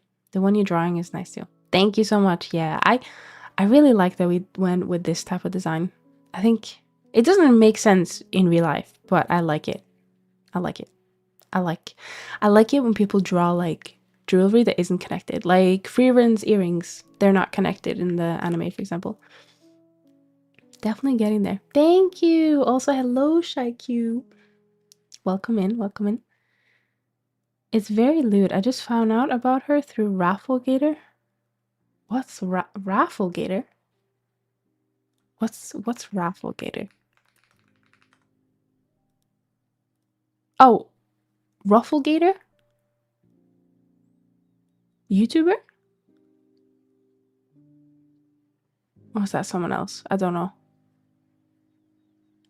I just appreciate the craft. No, that's fair. That's fair. Maya is king. Dumo, you're getting banned. We are a Blender cult in this household, alright? Rufflegator. I'm using text-to-speech from oh no, it's fine. I've never heard of Rufflegator before, so I wasn't sure if it was them.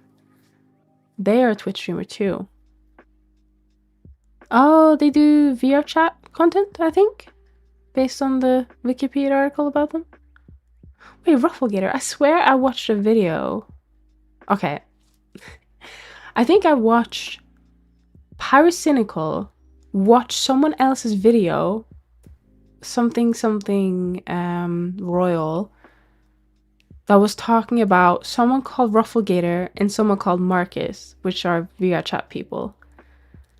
It's a very like strange turn of events. Like I watch someone else who was talking about someone else. I'm not sure if it was Rufflegator actually, but I think they mentioned Marcus because when I searched Rufflegator, Marcus came up on the vrchatlegends.fandom.com website. ZBrush is better than Blender. I've not tried ZBrush, so I cannot refute it, but my gut tells me that you are wrong. No, I think I've heard that ZBrush is objectively a better sculpting program, but also, how much does it cost? All right, how much does it cost? Every time someone goes, oh, Maya's better, I go, how much does it cost though? Tell me. Actually, I'm curious now. I don't think we've looked up. Maybe we have looked up ZBrush price before. £358 per year. And 80 pence. That's a lot of money. It's probably like worth it if it's like what you do. Like you sculpt and you want the best sculpting software. It makes sense. Do they allow you to buy single license? Also, have you tried the iPad version? Because I swear I heard them release an iPad version. Which is sick. I like that. I like that they did that. But there also are some very decent programs out on the iPad for sculpting, such as Nomad. Not that I'm a sculpting expert, so I don't know if it's like missing features or whatever, but I did try it a couple times, and it was quite fun. If you tried Maya, you would be an instant convert. If I didn't pay for it, maybe. Because I'm not spending, no. Also, I just really like Blender. Blender is, how much does Maya cost? Have they gone up in price? It's actually, oh, sorry. I was gonna say it's cheaper than ZBrush if you pay annually.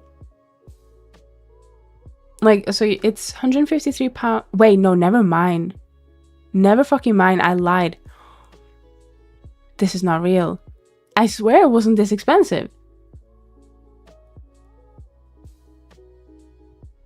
£153 a month? Are you for real? Am I looking at the wrong thing? Wasn't it like 300 a year?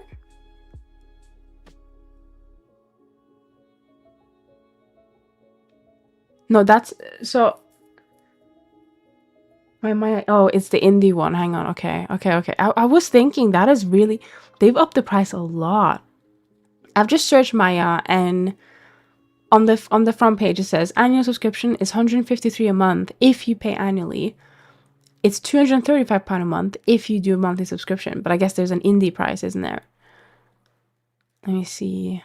Maya, how do I get to the, is it education? You actually get free Maya if you are a student. That's kind of cool. It's kind of like Substance Painter. Where? How do you get indie? Like, do you have to? I feel like they've hidden it. They've hidden it so people like me can't find it. Special offers? No. Products. Choose your plan. I feel Maya Indie. Oh, it goes by a different name. Oh, okay, right. Okay, fair enough. Buy Maya Indie. How much is it? How much did you pay, Duma? Yours is 250. I've just gone on and it says it's 300 plus £50 tax. So I assume maybe if you're paying like every year, you keep your price, but I assume it's gone up since then. 350. Oh, sorry, not a month, a year for 350 for the indie license. But I think you have to qualify for it. I think you can't just like, hang on. Are you eligible? Oh, okay, yeah. So you don't have to like apply, you just buy it. But yeah, your annual gross revenue from creative work must be less than £80,000. You may not use a license on any project valued over 100,000 USD. Only one license can be used per user and offers available in these countries. So it seems there's restriction on countries, but there's quite a few countries on the list. Is Norway here? Yeah, it is. Okay, good. Based. $100 per year? That's a lot of money. Hello, Asaiga. Welcome. Yeah, is £300 $500 or $350? Oh yeah, United Kingdom. Okay, you can use it. Okay, that's nice. Wait, did it say there was? This offer is subject to certain restrictions. What restrictions? See below for additional eligibility. All right, hang on. Oh, okay. It's more just about money. So basically, if you... This is very specific. If you create and sell digital products and have been approached by a games company with annual revenue greater than USD 100,000 to provide them with an asset, whether off the shelf or custom built, you are paid a fixed price for the product delivered. In this case, if your revenue is less than $100,000, you can use Maya Indie. You cannot use Maya Indie if you are approached by an architectural company with revenues of over $100,000 to work as a freelancer, creating a visualization for them. If you're paid an hourly/daily/weekly rate till the project's done and the asset belongs to the company. In this case, you cannot use Maya Indie. So it seems to be like some weird rules around that. But I guess if you're earning that much, you probably can afford to pay the other version, which isn't Maya Indie. They will never find out. If you do one commission, that pays for the entire year. But there's so much else I could spend £350 on, you know what I mean? Same way, I hate using Adobe products for my graphic design, but have no other choice. Yeah, I am not a Adobe stan, to put it that way. Very strongly not an Adobe stan. I do very much like Substance Painter. But I really don't want to give Adobe money. Really don't. For like low poly handling, Blender is better. ZBrush is better for sculpting. Yeah, it is quite expensive. I currently have 6 months of the iPad version for free because Zebra bought the company of another sculpting app that I had. C Remesher is amazing. Is that what comes with ZBrush? I used to use Substance Painter through my student account, but then it ran out. No, that's what's gonna happen to me. I used it because I was what's it called? Like I finished my studies very recently, and I still have a bit of time on the student account. But once it runs out, I'm gonna be very sad. I'm gonna be very sad.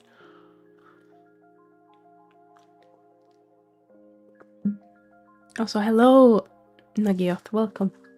Now I'll just use Uku-Paint. It's pretty fine since I just do NPR stuff. Yeah, I've tried Uku-Paint just a little bit, but there's a lot of workflows and things with Substance Painter I really like, and it's gonna be hard to let go of.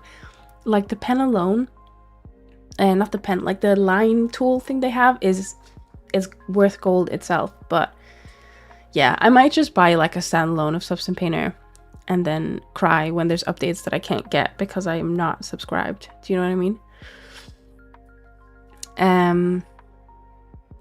I agree, Gamazil. That might be also something you have to look into. I'm not going to read your words, but I'll have to see.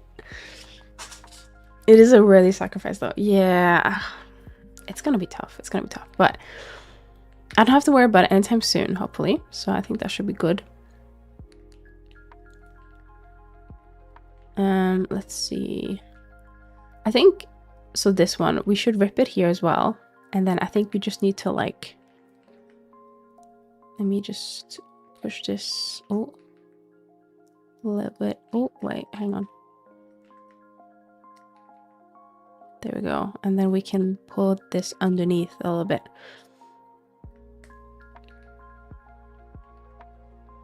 I never really regret missing on updates. I still use Photoshop CS3. CS3? I thought they were like, yeah, anyone like that bought their Photoshop, just revoke the license. You don't own it anymore and you have to like buy the newest one. I guess they can't stop you. They can't just like barge into your house and uninstall CS3, I guess, but I tend to like doing free alternatives, but I did buy AutoRig Pro because rigging is something I struggle with. Let's go! Another AutoRig Pro fan. I fucking love that plugin. It's so good. Honestly. It's so good. I use it. I'm going to use it on this one, actually. I use it on every single model I do. It's just too handy. And they're like constantly updating it. Like I've had it for like at least a year now, I think. And I've gotten free updates and it's amazing. God bless AutoRig Pro. I love the skirt rig they have. Yeah, I really like that you can just add like a tail and it will just like create a rig for you. But I think for hair, I do set up custom bones. It's just easier.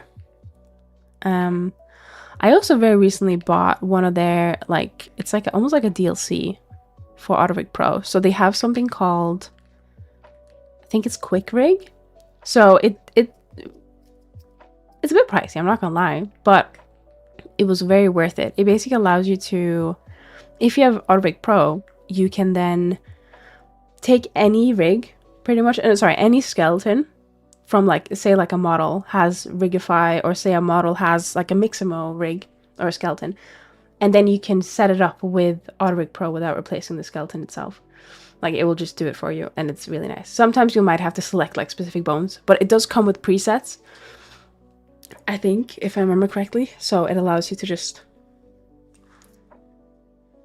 make it very easy. It also has some other DLCs that I haven't bought though, like there's one where you get like animal rigs and even animal models, which is quite nice.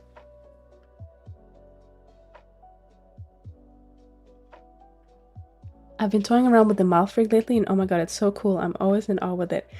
I don't actually use a lot of the face things because I use Faceit for it, which is another plugin, which is really good for ARKit, I think. So I usually don't make a face, and also I just use blend shapes really because I don't really do much animating. But I have tried a little bit. Why use plugins? I never use plugins. That's because you're a plugin hater, all right? It just saves time, to be honest. I think that's literally it. Like I could set up a rig myself, but I think it would take longer. It would be more tedious to do when I can just press a couple of buttons and a rig is magically there. It's just a time saver, to be honest. It also has some really nice features that I'm gonna like. I want to also start learning animating soon. As I said, I'm just collecting the hobbies, all right? Or the skills, I guess. But it's gonna take a while. But I want to see how easy it will be to use an AutoRig Pro rig, and it might be that I come across some challenges or things where like situations where I want my own rig or like want custom flexibility, and I might then swap. I don't know, but I want to try it and see how it goes. I still rig everything manually. That is very respectable. I'm wasting a bunch of my own money, aka time. Yeah, I think that's, for me, if I can just spend a little bit of money to get a plugin that will save me time, I think that's a better investment for me personally. The only, for me, negative side of it is that I might not fully learn how to do it manually. And if, like, say for example, I did something that needed something custom, I'd have to then learn it at some point, but it's okay for now. I'll cross that bridge when I get there. But rigging, I really should stop doing it manually. I mean, do you not use, like, Rigify is free, right? Could you not use that as an option? I personally did not enjoy using Rigify, but I know people do use it. There are 100% some things that hold artistic merit I would never want to automate, like texturing or my character design. No, I agree with that. UV unwrapping, though, automate the shit out of it. I don't care. Rigging, automate the shit out of that. I don't care. But texture, design, even the mesh, I want to make myself. Or I want to use a base mesh that I've made myself, you know? UV, no. I'm not taking that opinion, Dumo. People have different opinions, but liking UV unwrapping is not allowed in this household. I literally pop a single bone down, start extruding using constraints like the founding fathers wanted it. But you don't even start with like a base skeleton? Jesus Christ. So what, hang on, you don't like, what is it? It's like, you don't start with like a Rigify meta rig or something and just like, then you have all the skeletons. Oh my god. I think you and Mr. Zingy would get along really well because he also likes to do everything manually in terms of rigging, at least. He always goes, "Hey Zenny, let's start learning manual rigging," and I just run away. Unwrapping is fine if you use Blender. It's all right. It's just I wish I didn't have to deal with it, you know? I wish I could automate like putting seams down, but I know that automation would never be able to do it better, I don't think, because you have to look at it in the context of everything, you know? It's just so boring to do. I wish I didn't have to do it. If I could just have like, if I could just pay someone to UV unwrap and do nothing but UV unwrap and texture, I would be so happy. Especially for like commissions, you know? Outsourcing the things I don't like to do.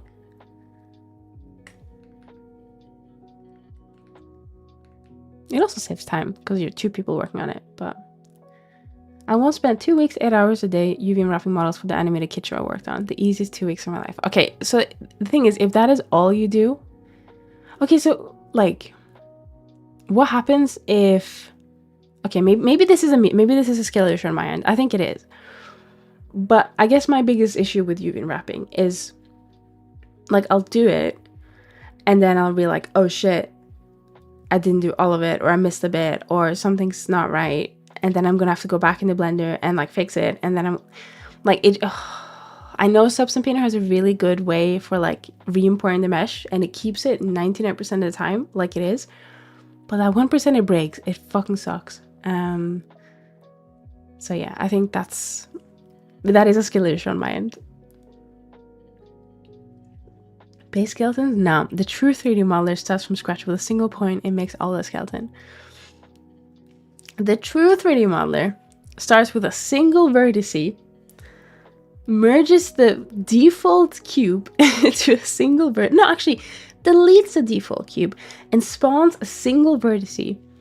And then that's how they don't even do faces. They just like make everything out of vertices, all right? They don't need to press F to fill in the faces. They build it vertice by vertice. Zen UV. I know that is an actual plugin. I don't actually have it. I use UV, I use a couple of tools. I use is it Mio 3 UV? Mio UV 3? I don't know. And then I use UV Packmaster. I bought the fourth one, I think. I don't think, wait, did I buy the fourth one? Hang on. No, I think I got an email to say that the fourth one is out. But I don't think I bought it yet. I'm gonna buy it. Hang on, I'm checking. No, I did buy it. Never mind. I just haven't added it to my blender yet. I was like, oh, UV Packmaster 4 is out. I need good UV unwrapping because of my pixelated textures. If the islands are not properly aligned, you'll see rhombuses instead of squares. Yeah. You do a lot of low poly stuff though, right? So it's even more important. Like, I feel like I can get away with a lot of things not doing it optimal by just like having higher res and, you know, all that stuff. But I'm actively working to improve those skills so I can do it better. Oh, actually, this is going to be maybe a controversial question, but when you UV unwrap, sorry, I'm going to get back to modeling because I forget. I need to do this. When you UV unwrap, do you square everything or do you keep things the same shape as it is, like the mesh, or do you do both? Because I've seen some very strong opinions on both sides, and I don't know what the real or correct answer is. I think it's probably a mix of both, but something that's confused me for a really long time is when to do what. I think if I have something like that is all quad based and it's like, say, a belt, it works to straighten it, right? Just make it like proper quad based. But then other stuff like hair, it's a real struggle because if you straighten it too much, it's gonna start like fucking with your texture, right? But there are people going, no, you need to be optimized. You need to do the squares. You need to do this. And then another side of the coin, which is related, is when you make UVs, do you make them look nice or do you just pack shit in as small as possible? Do you know what I mean? Because I've seen a couple of people do UVs and hang on, let me just do a sketch. So they'll do like the head is here, the hands are here, and they're all like symmetrical on the actual UV. This is not symmetrical, but you know what I mean.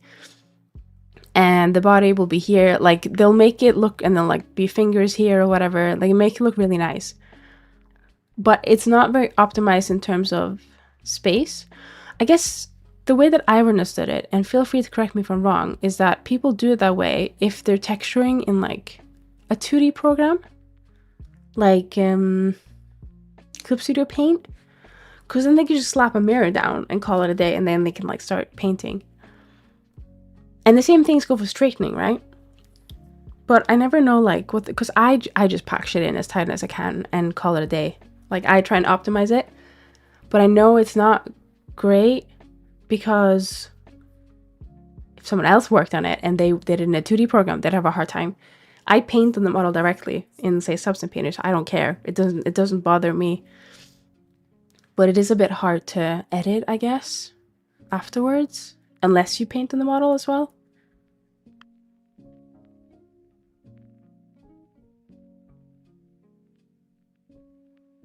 Both. I'm all about, if it works, ship it. That is a good mindset, I think. As long as it's not broken, as long as it works, good to go. That's catering to the artist, not the model. Yeah, no, that's fair. That is fair. That's the thing. I work alone, so I don't need to care for other people who want to understand what the fuck is going on. But it's like, imagine if you wanted to like get a industry job, like within 3D modeling or like something. You have to then work in a team, right? Or what if you collab with someone on a model? What then? I guess the grown-up answer is to just figure out what people prefer and do it X or Y way so that people can work together nicely, right? But yeah, I think you've seen it in a couple of forums, like 3D modeling forums. People get really riled up about their like specific way of doing anything, especially on like Twitter as well. It's the whole like Ngon versus no Ngon conversation again. But I think that one gets like even more riled up. Wait, I fucked up. Hang on. What the fuck? How have I done that? What? Okay, hang on. Let me just... There we go. Fixed. Never Ngons. But are you sure though? What about if you have subdiv? What then? Only sometimes triangles. That's interesting. I've seen less hate for triangles, but I think it's because everything becomes triangles in the end, right? You making triangles is choosing the triangle shape and look rather than letting the computer do it, right? I love the Ngon guy on Twitter that shows off all of his perfume models full of Ngons. Honestly, every time I think the word Ngon, I think of him. He's living rent-free in my head. I love his, like, the way he's not willing to back down. Like, he likes Ngons with subdiv, right? And I admire that because he has some really nasty people in his comments going, no, never Ngons. You are shit if you use Ngons, like, type away, which I think is completely uncalled for. Like, come on, it's not that deep. It's literally just some pixels on the screen. But yeah, no, it's pretty funny. And I think he stopped doing, like, I think he still talks about Ngons, but I think he was like, yeah, I'm gonna take a step back and not like promote Ngons as much. I think he was just gonna shift his content to something else. But I thought it was really funny. Like, literally every single time he posted, there was just people in his comments going crazy. Triangles are good for games, that's why. Since games read polygons easier. Hello, Gamazel! Have I just completely missed your name? Oh my god, I have. I'm so sorry. No, wait. Okay, you didn't join that long. No, you did! You know what? Blame Dumo, because he also has a green name. And that's what... I'm sorry. I really am. Don't blame Dumo. I'm sorry. I'm sorry. Okay, I'm sorry. You literally call... I know, but did I mention your name? I don't know. My brain got so confused. I'm sorry. Forgive me. Oh, I did. Okay, never mind. Okay, never mind. I did nothing wrong. I just forgot. I did nothing wrong. In my opinion, as a game developer, I don't have issues with people doing models from one or another way. But please, don't use UV overlapping in Ngons. I had to suffer the torture of fixing that issue. I think if you port your Ngons to game engines, that's bad. As far as I've understood.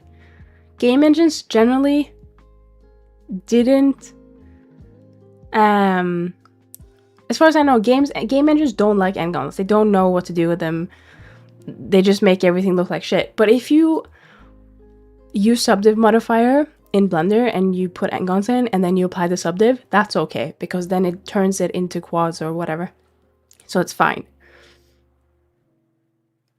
But yeah, that's the way I've understood it based on that one Ngon guy on Twitter. There are parts of the human body that's actually the best practice to have poles on. Please don't look at my poles. Please don't look at my poles. I wonder, do I have any poles? I have many poles. Ignore the poles. It's fine. As long as they deform well, it's fine. You just didn't say hi. It made me say, oh, I'm sorry. I'm sorry, but I'm too busy. I'm sorry. Sometimes, if there's more than like one chat message a minute, I get overwhelmed and I accidentally miss people. I'm sorry. Don't look at my post. That's weird. It was not meant to be. It's not lewd, okay? I don't think about polls as much. Maybe I should do. I don't know. But polls never cause me much issue. If something causes me an issue, it's probably the entire topology rather than just that one poll. Does that make sense? Don't worry, sending those messages like all the time. Okay, that's just a straight up lie. You have probably the name with the most icons on it, so it's very difficult for me to ignore your message. Everyone just needs to have like a bunch of icons next to their name, and I'll notice it easier. It's like jingling keys in front of me, all right? And our shade of green is different. Okay, but it's not that different though, is it? It's not that different. It's very similar. Don't worry, I knew that quirk about you many streams ago. I'm sorry. I'm trying my best. Because if I lock in too hard, I don't see chat. And if I see chat, I don't do anything. That's not me saying stop talking, okay? Please keep talking. I like to yap even though my throat isn't the best. Yeah, subdivide can help, but then it arrives animations in IK where even if you subdivide it and it's polygons, then it will explode. What? Okay, I'm not seeing that. But I think if you, so during the modeling process, if you put subdivision on and then you apply it, then it's quad, it's fine. Does some of it turn into triangles? I don't know, but it becomes non-n-gons and it's fine as long as you apply it, and then you can do your animations and stuff. It's funny you mentioned that because I think I bought a animation rig from 3D Modeler, and theirs had a bunch of shit on, but theirs had subdivision on the final model, and I thought that was a bit interesting because I thought people just I thought people just apply it and then they do like the rigging and everything. But hello, HS Gamer. Purple hair edges instead of blue? Question mark? Oh, you mean my 2.0? Yeah, so we're swapping to white and purple. Where is it? A white and purple gradient style. I'm currently blue, but we're gonna become purple. Also, welcome in. Yeah, I found that strange too when I looked at a model. I always apply my subdivs just before I UV and wrap. I don't know if it has to do with like I think so the subdiv was on the clothing, and the clothing had some folds. I don't like, how do people make, like cinematics? Like how do people make cinematic? How do people make cinematics? Like cinematic models, they look different, right? Do they just like slap a subdiv on when they render, and then like how does it work? Because surely they're not animating with like 50,000 polygons on, right? I think I need to look this up. Like how, I think what I'm really interested in is like, how does Riot Games make cinematics? Usually a new model. Yeah, but like, they don't surely leave the model in the high poly stage, right? Like, how do they do it? What do you mean by cinematic models? Okay, so I don't know if anyone here plays League of Legends. If you do, I'm so sorry. My condolences. But they have amazing cinematics. So cinematics is like, they just make these like really like high poly render videos. So we have the newest one is called Salvation for Demacia 2026 season 1 cinematic, and I really admire, like, I mean, there's lots that goes into it. It's lighting, it's the model, it's, all the bunch of stuff, but it's like think like animated movies, I guess. Like, how do they, like K-pop Demon Hunters, how do they make it? Or maybe K-pop Demon Hunters is not the best example because it's very stylized. Like, how do they, I don't know how to explain it. Okay, they're super high poly, that's fair, but how do you, like, you don't animate this super high poly model, right? Like, do you know what I mean? Like, I think I need like, I need a colossal course on how to make a cinematic model, like the entire process. Does that make sense? Because surely if you try and animate, like if you try and make an animation with a super high poly model, your PC is just going to explode, right? No, I refuse to believe that. Rendering, that's fair, but I refuse to believe that, like, I need some, like, behind the footage. I need some, like, behind the footage, like, I know that League of Legends has behind the footage cinematic for A New Dawn, which is one of their older cinematics now, which is crazy to think about. But they have a behind the scenes video. What did I say? Behind the footage? Am I stupid? Behind the scenes video of, like, they show Ari's model real quick. And I think it's in Maya, but shh, we don't talk about Maya, okay? But it doesn't look that high poly. So surely they must, like, do something to it afterwards when it's being rendered, right? I don't know. I don't know if I'm making sense, but the animated puppet. Oh. Okay. What? You can check Dylan Goo rigs. I do have one of their rigs, which is the one that actually has subdivision on. It's their... Is it the Amethyst rig? I bought that one. No, sorry. Yeah, City Pop Anime Girl Blender rig Amethyst. That one has subdiv on. It fucking breaks my PC every time I load the Blender file. Because all this stuff is on. Obviously, they tell you you can turn XYZ off, like, while you're animating it to make it go faster. But is that just the same process? Like, do models just have, like, a subdivision on after, like, when it's written? I don't know. I need a video on this. I need to figure it out. But I want to make, like I have some ideas in my brain that I want to make, and I want to make it look good. Not League of Legends cinematic good, because I am one person with not as much experience. But the whole, like, cinematic model stuff is confusing me, I think. So yeah, I need to figure that out.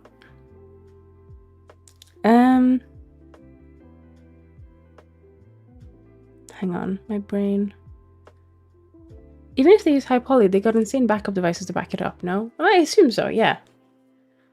They could swap out models for low poly ones. Guilty Gear has one body model with like 100k average faces, and then 2 head models, one for low detail and one for high detail, switching between gameplay and close-ups like supers or windscreens. That is quite interesting, yeah. Guilty Gear actually has a lot of good info. I swear I've seen some information on how they do like tips on how to do like the rigging and stuff, which is kind of sick. Like they fully go deep into it. I don't know where I'd find it though, but it's really cool. Like, talk about weight painting and stuff and like mistakes and whatever.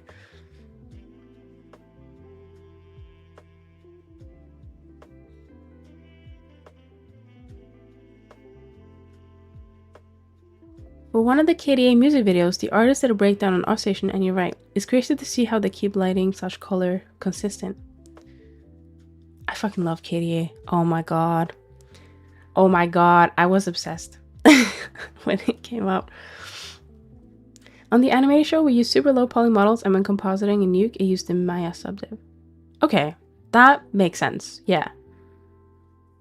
I guess they have the high poly for render and low poly for animation. So does that mean I can just like... So if I wanted to animate this model in like a cinematic way, I'll just slap a subdiv model on it and then it'll be ready. I know it's not that simple, but I really wish it was. Cause like, I don't want to, like, if I'm gonna do like some kind of like video stuff, I don't want to like make another model. That's pain. Okay, I'm not got shit done. Hang on, we're gonna get shit done, all right? Don't worry. Trust the process. This needs to go like in, I think. Yeah, so, okay, here's the problem, I guess. This is all connected still, so it does make it a bit, not awkward. I don't think awkward is the right word, but it makes it a bit tricky to get everything looking good. I think I need some more, hang on, let me just...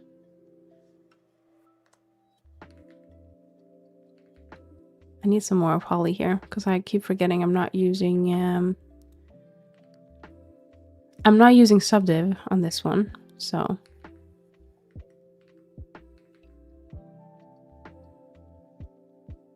oh wait, hang on.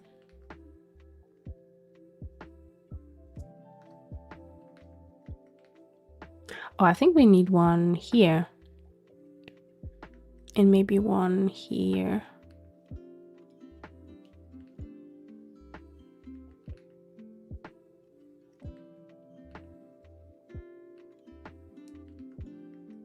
Okay, we're getting somewhere. My current hurdle is making visual effects. I understand how to do organic modeling and also model static objects like props, but I have no idea how to make, for example, an explosion. I have no idea either, to be honest. I think there are some really cool like explosion tutorials, not explosion, but like visual effects tutorials in like Unity, for example, on YouTube.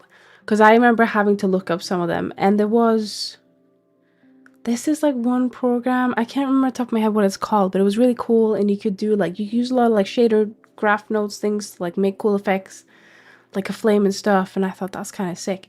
But I don't know where you, or how do you use it? Like, do you do it all in Blender? Do you pass it over to a different program? Like, if you're gonna do like some, like a, say like a music video, for example, right? How do you do it? There's a lot of steps I haven't touched yet in terms of the whole 3D universe. And it's very fascinating, but it's also a bit scary. Finding the knowledge is sometimes a bit hard if it's more like niche stuff. Hello, the cat. Cinematics use sub-D models. Usually they can't be rendered in real time. They render small sections to test shading. Otherwise, they use low poly for animating in real time. Okay, that makes a lot of sense. Yeah, because I feel like PCs would just like explode if they tried to like animate it in the subdiv. Like it wouldn't work, right? The thing is, for animation, you need high detail for specific views and details, as baking normals just can't cut it. If you make the normals flat, you don't have to worry. Yeah.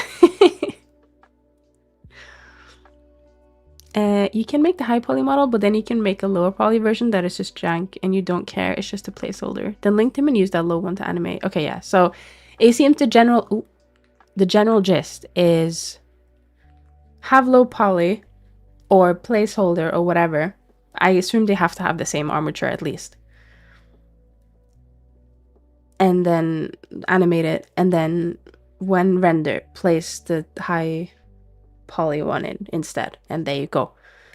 Bingo, you got a $1 million movie on your hands right there. Don't need to think about lighting, sound effects, visual effects. No, don't worry about it. Just do the animating, and there you go. We need a cinematic universe. I think that would be kind of cool. Maybe one day. Maybe, we'll see.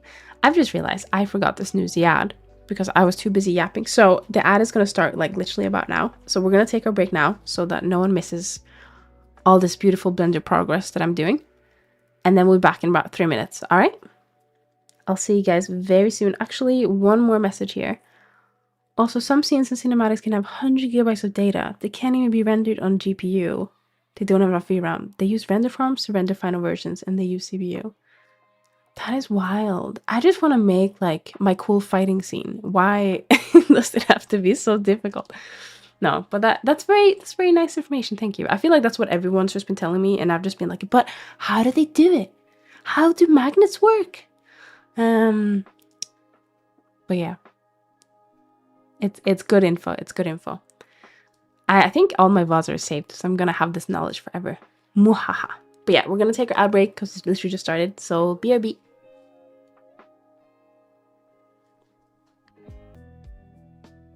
Welcome back. Welcome back. Sorry, I need to scratch my eye. You don't need your model to look crazy to make good animation. You could grab my models and do it as long as you know how to animate, make visual effects, composite, and not be shit at taking good camera shots. Okay, so I've not learned those skills. So there's a lot I need to learn. But I think what I mean is like not necessarily making it look good, but making it... How do I explain this? So when I make 3D models, I obviously try my best to make them look as good as possible. But they're specifically for VTubing, right? So I know what, well, I think I know roughly what VTubing can and can't do. Like what in terms of what VTubers are gonna do. Like they might use full body tracking, but they don't necessarily need like a bunch of helper bones for their animations and stuff like that, because they're not gonna as easily be able to use them, right? But then for animating, I think it's like different, right? You can have a lot of things. Like there will probably be clipping in like on a VTuber, but clipping on like in a cinematic or a video is seen as less acceptable, if that makes sense, because it's like proper animations and you should try your very best to like not make that happen. So obviously I think doing some work on the model to make it more for that purpose, animating. I guess it's not even about cinematic, it's just about animating versus real time moving around and stuff like that, right? I guess is my take on it. But I mean, people can make animations out of literally any model. That is true. It just depends on the style. Like if I wanted like a realistic anime style, I would have to make changes to my model. Mostly shader based, but probably some other stuff as well. Like this hair is currently plains, right? It would probably be preferable to make it have a bit of thickness to it if I was gonna put it into something that needs animated. Do you know what I mean? So those few tweaks that I'd want to do. And it would probably just be easy to put a subdo on top of it all. A controlled one, not just like random subdiv, because that's just gonna make it look smooth, like a baby, you know? My light keeps like dimming, and it's not a dimmable light, so I don't know what's going on, but hopefully the stream doesn't go down. Maybe my... Hang on, so let me just have a look. I have 5 lights in my ceiling, right? They're like really, really old spotlights. 2 of them are currently working. If they both die, I'm not gonna have any lights in my ceiling. So I'm hoping that doesn't happen. There are a lot of controls for animation. I guess it leans more into having extra rigs for different parts and also bone constraints and stuff. Been learning a lot about that with the model I'm working on, and it's been painful but fun. Yeah, I think I'd have to do like a proper rig and probably add more bones for that specific purpose. Like I generate a rig every single time I make a model with AutoRig Pro, but I don't know if I was gonna say I don't think, but I don't know what to think because I've not used it for animation, but I don't know if that would be enough by itself. Yeah, what I'm saying is learn those things, not have to burn a GPU with 3 million poly model. Don't tell me what to do. I'm gonna burn the GPU. Anyway, I'm joking. No, but I do agree. There's a lot of things that goes into it. Going to bed. Tomorrow working on my semi-realistic OC and some animation exercises. It's 5 a.m. Shit. Have a lovely night's sleep, Axie. Thank you for spending time with us and sacrificing your sleep. Don't make it a habit, but I do appreciate it.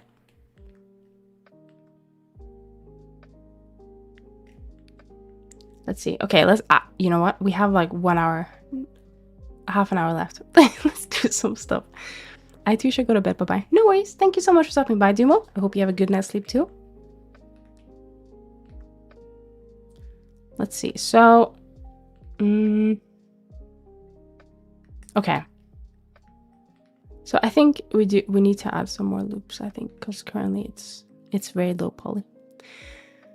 This bit I could just texture it in, but I think I'd want to put it, like apply it with a mesh. So we're gonna get back into it, but we're gonna get all the other stuff sorted first, all the symmetrical stuff, to try and not, and what's it called, to try and not make life difficult for ourselves.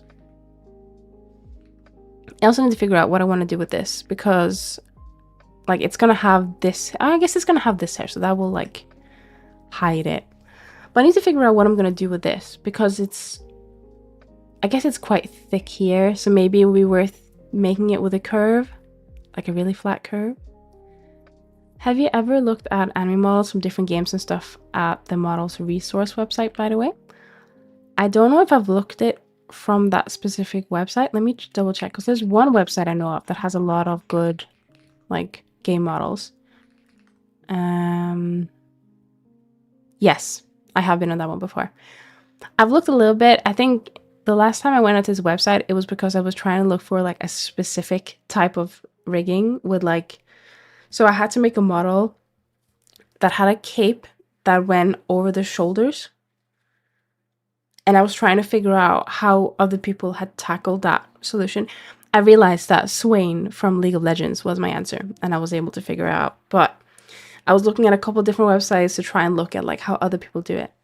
The last model I looked at was a... Oh, thank you so much for the follow. Wisdom Omni, welcome in. The last one I looked at was a... Oh, what was that? It was some like kind of like insane... Oh, it was a Guilty Gear. It was Lucy from Guilty Gear. They just have a billion bones. I don't know what's going on like half the time. They have a lot of good stuff. But I like to browse every now and then to gain inspiration, especially when I can't find myself in a rut with my art or can't figure out how to do something. I like to use it for when I can't figure out how to do something, because I think it's the easiest way to like learn, isn't it? Like figure out how someone else handled that situation and study it and learn from it. Yeah, sometimes the rigs are crazy. I do think that, like, I'm not sure if this is the case, but I feel like sometimes the rigs are crazy because they have a specific setup, and with the setup that we don't have access to, but that they have, it makes more sense. Like the reason why they've set it up, because like you'll put something in Blender, you're like, what the fuck is this? And you're like, I can't use this. This is insane. But I assume there's a good reason for why it looks like that.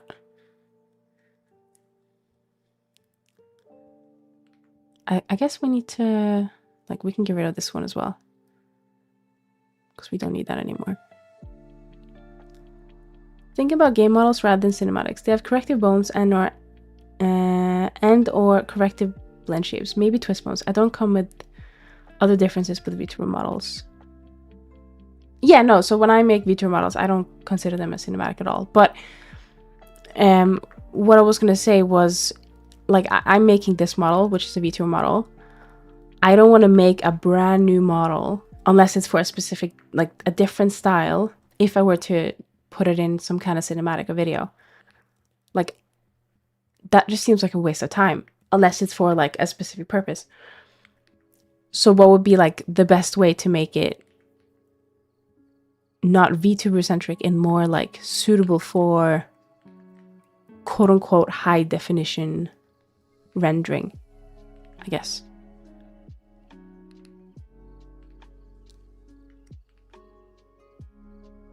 But yeah, I'm gonna assume that if you do a lot of animating, you want corrective bones and corrective blend shapes. I mean, even with VTubers, depends on like the outfit or design, you do want that as well, but a lot of the programs you put the model in might not very easily support it. Like, I know you can set up, I think you can set up, I wonder if you can set up both.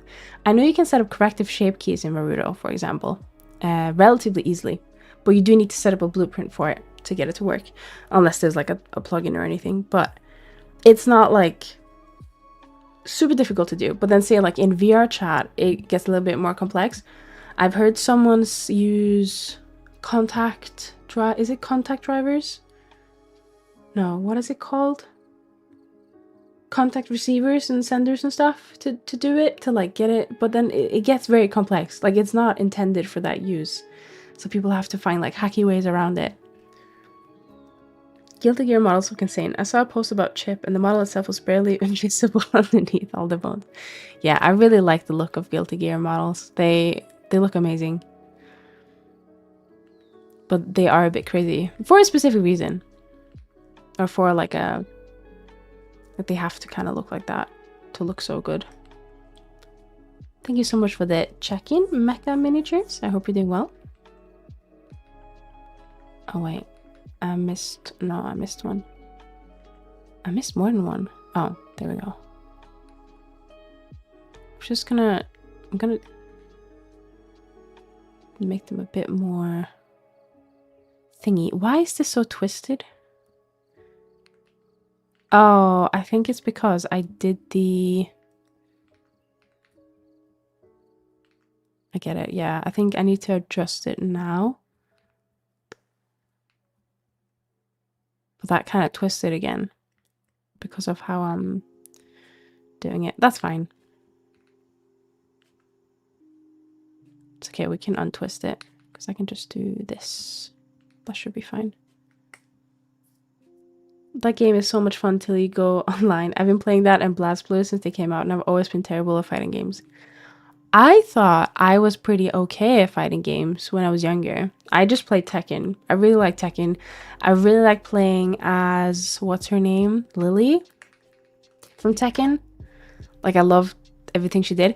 But I was always a button masher. I didn't know how to do any combos. But I really like Lily. And then I think this was in one of the later games. There was another lady that came out. She has like a chainsaw. She's kind of like a robot. But yeah, I'm just not good at fighting games. Generally, like compared to like other people, I'm pretty shit. But I do enjoy it. I really liked playing. I don't know what it was, but it was like in Tekken, you could go and play offline, but you can choose like which rank you wanted to play against. I assume they were just NPCs, or maybe they were, I don't know what they were, but they were definitely not online. But you could like go up and down the rank and play against like NPCs, like you didn't play online. And that I really enjoyed. I feel like fighting games should definitely have like offline single player for people like me. But then I think one of the Tekken games came out with a story mode, and I mean, I enjoyed it, but people generally didn't. Corrected blend shapes can be set in Animator and Unity. Correcting bones can be set with animation breaking constraints in Unity. Verudo supports it, and VNAM probably too, but not with VRM models. Yeah, VRM models are like the worst. They're not very great. In terms of, like, they're very good because you can just put it into a bunch of stuff. But it's not very good if you want like an actually good looking model in terms of effects or constraints or stuff like that.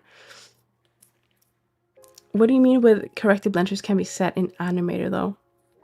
Like, how do you trigger it in Verudo? Or is it the blueprint method that you'd use in Verudo? Fighting games hurt my hand sadly. I wish I could play them more. After I hurt my wrist, I'm not sure if I'll ever be able to like go back to playing a like spammy game, like a button mashing game, like Genshin, for example, where you have to like spam shit. I don't know. I just feel like my hand is just fucked forever. I don't know. It might not be true, but every time I've tried to like play a game like that, my wrist is like, nah, like nearly instantly. But it feels fine normally. Do you know what I mean? So, who knows? Who knows?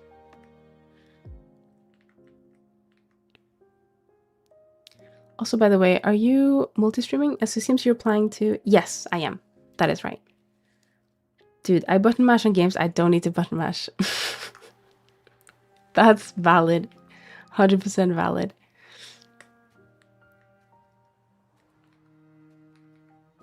What is it that...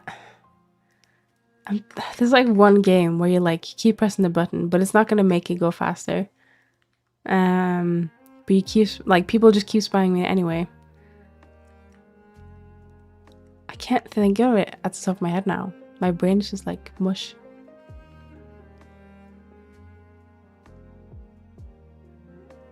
I think I still need to push this a bit close to the face, but it's shaping up. It's getting there.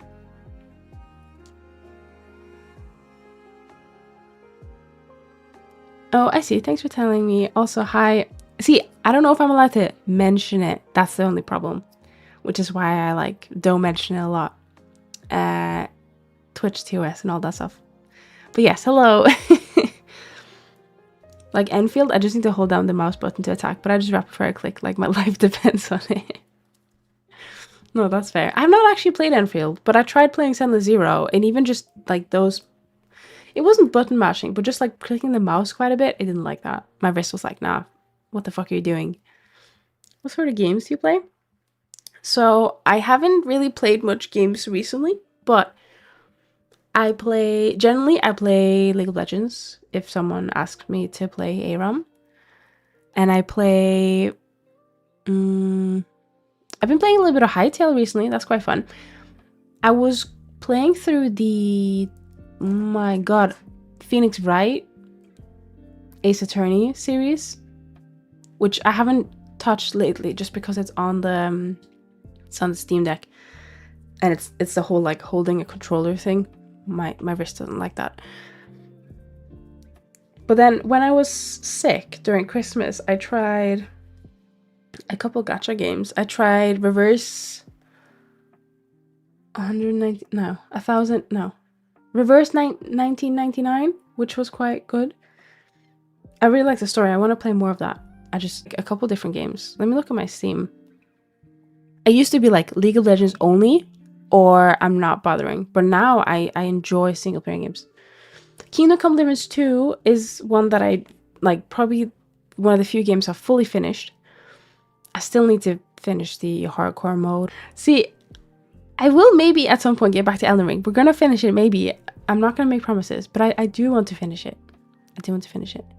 No, I mean directly in Unity, but corrective blend shapes specifically for face are a bit tricky because there should be a blueprint to pass face blend shapes values to an animator. So there is actually a plugin for corrective blend shapes for the face that you can find in Veruda Workshop. But before that, it does get a little bit complicated when you have to do everything in blueprints. It's just a bit annoying. I got jumped by like 6 NPCs. I won't even ever admit it, but yes, I'm bad at the game. That's fine. You can go offline. No, because Elden Ring, why the fuck? That's one thing I really hate about Elden Ring and like is it FromSoft game? Because what do you mean I'm single player and I can still get people invading my world? Like, what the fuck? That happened on stream, I'm pretty sure. That was so annoying. I don't know if it was, I think it was someone online. I went to like, there was like an area with a church or something and it got red and they killed me. I was really bad. But I just ran away from them the second time. I couldn't be fucked. Like, why can I fully turn that off? Like, if I'm returning back to Elden Ring, that's an NPC. That is not an NPC. No, that is not an NPC. Refuse to believe, no, because NPCs, they're tricky enough, but this guy was like constantly jumping. There's no way it was an NPC.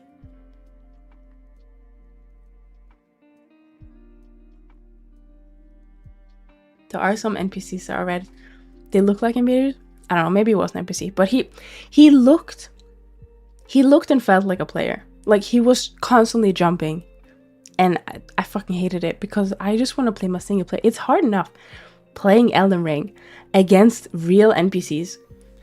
Why the fuck is there? I promise that was no. I refuse to believe you. Hang on. Elden Ring. What are they called? Invaders.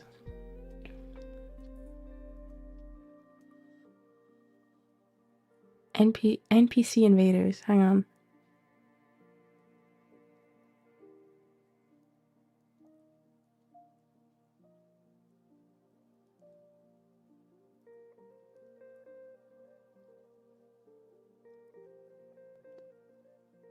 I'm trying to have a look at the location. Okay, but why do they exist? What's the point? What's the point? If it's NPC, why aren't they just like, we're like acting like the other NPCs? That's what I don't get. Church of Vows? Is that what I was? Actually, I don't know if it was a church, to be honest.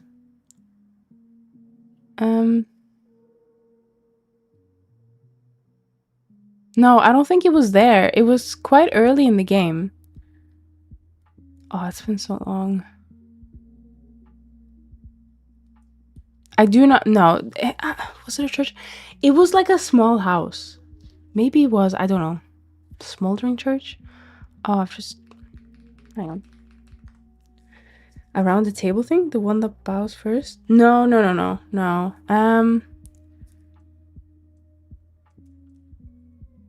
Hang on. In small house from the woods. That sounds familiar. NPC Invader Elden Ring. I just want to like see, maybe I can figure it out. Because it was relatively early. I mean, I haven't got like that far in the game. And it fucking pissed me off. Because he kept jumping and I was magic and he had some kind of mace and he just fucking bonked me. Yeah, it wasn't fun. And I genuinely thought it was a player. And I was like, why in my single player game is there someone who's invading? I don't want it. Yeah.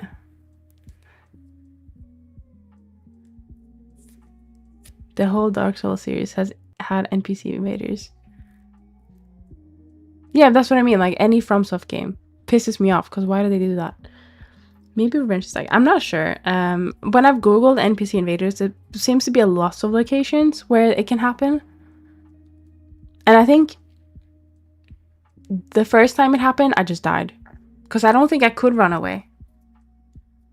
But then the second time, it was in a different area. And then I heard like, I just saw like something that resembled a player. And I was like, no, fuck that. I'm running away. And me running away helped. Like they disappeared. So maybe they were NPC. DS2 Skull of the First Sin has like 5 million of them. I don't think I ever played that. But yeah, what's the point? I don't know.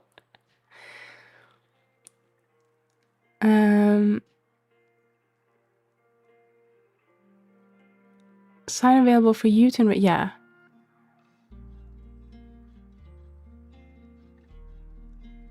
Just kill them and you'll be fine. Yeah, let me just kill them first before they kill me.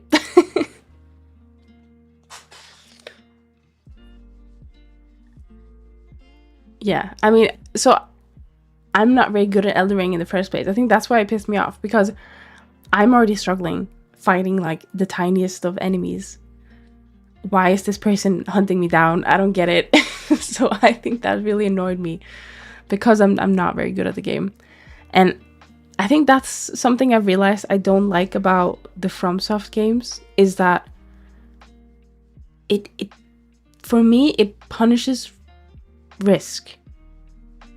Like, or it makes things too risky. So basically, I like, what is it? It's I think it's a roguelike actually, but it's a VR game where you keep fighting enemies until you die, and then once you die, you get to, like, you keep all your money or your XP or whatever, and you can like upgrade your items and then go on again, right? Like I like that style of a game. Sorry, my fucking throat just died. But the fact that I lost all my money, it just made me not want to take risks because I was like, well, what's the point? If I die, I'm gonna have to, like, it just pissed me off. It just pissed me off. And I was like, no, like, I wish I could just keep all the money. It doesn't matter if I die, it's fine. I'll keep all the money. If I keep dying, I'm gonna slow progress, which is fine. But losing it all, especially if you can't go and pick it back up, was really annoying. But I think it's just like, that mechanic is not for me. Like, that is not my favorite mechanic, if that makes sense. And because I am bad at the game and I die a lot. But I did end up killing, what was it? I think we beat the first boss. Like the first real, the skill, what do they call it? The skill checker or something. And I was able to get him after a couple of goes. It was a lot of goes. But I think we had a death counter on the stream when we played it. But yeah, it was just, oh my god. I got distracted again. Then this guy's like me, playing Elden Ring Convergence, which added more bosses, weapons, NPCs, and more. Sacrificial Twig, bro. I believed in you. What is Sacrificial Twig? What's that? I also loved how, like, no one watching me told me while playing the game, which I don't count this as backseating, but no one told me that I could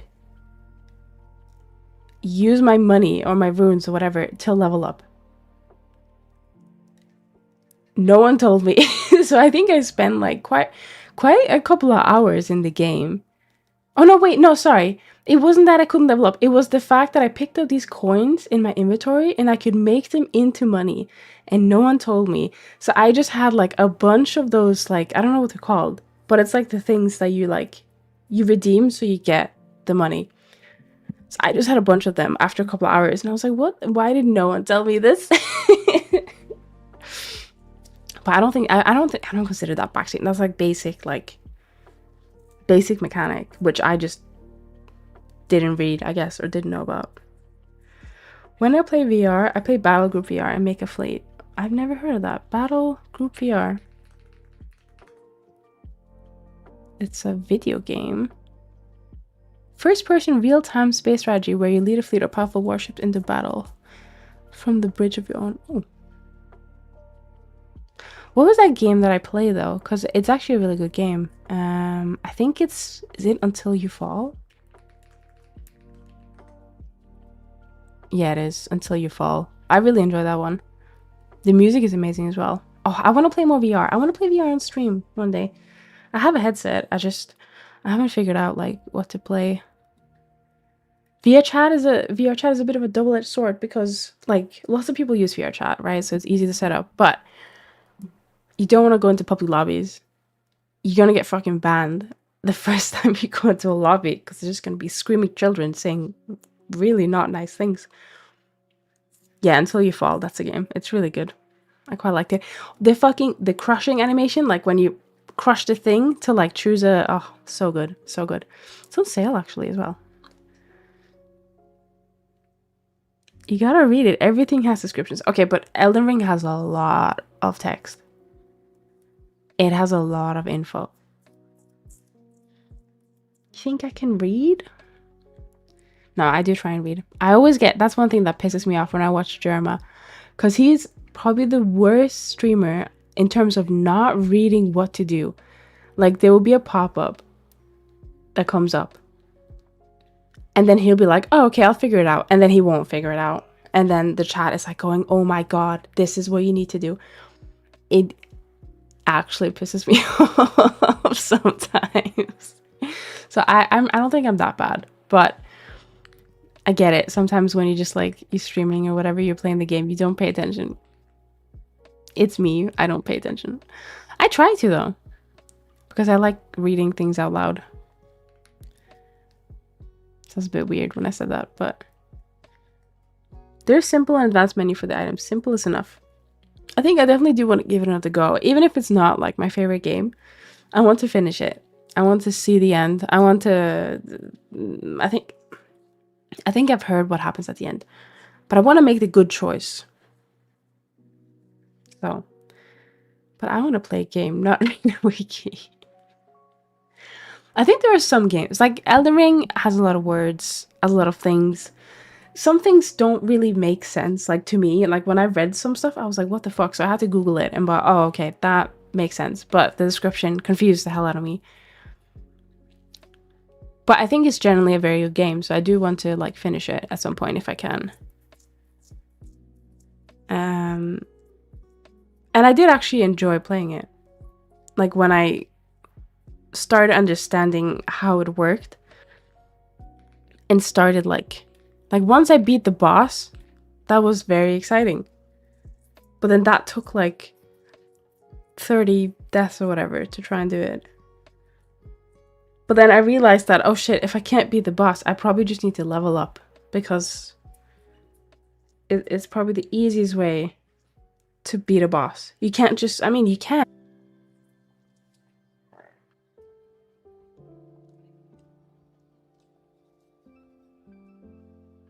I just don't want to have to try 80 times to fight a boss. It's just not for some people. Yeah, no, 100%. It is not for everyone.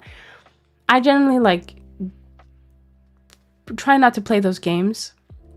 But then stuff like, I started playing, this was some time ago, but I started playing, what's it called? Cult of the Lamb? That's one. I started playing Cult of the Lamb. I really enjoy the base building mechanic of it, and it's very cute, and I love like the aesthetic and everything of it. I love that. But those type of games I suck at. But I think I picked like, I don't know what kind of levels they had. I think they just had like a normal or an easy level. And I was like, okay, like, sorry, difficulty. That's it. Difficulty. So I didn't pick the most difficult one because I will never understand people who go, well, why are you playing the game if you're picking like normal difficulty or easy difficulty? It's for the story. It's for the experience. Like, you might not want to struggle your way through the game. Some people don't like that. I do not like that. So I usually go for normal difficulty because that is like the difficulty intended for the game, according to the developers. But if I'm really struggling, I'll pick easy. But not many games. But yeah, I did try Cult of the Lamb because I really liked the aesthetic and everything of it. And the only reason why I haven't played more of it is just because I just haven't played much on the Steam Deck lately. I've been busy grinding, not like that, but doing commission work.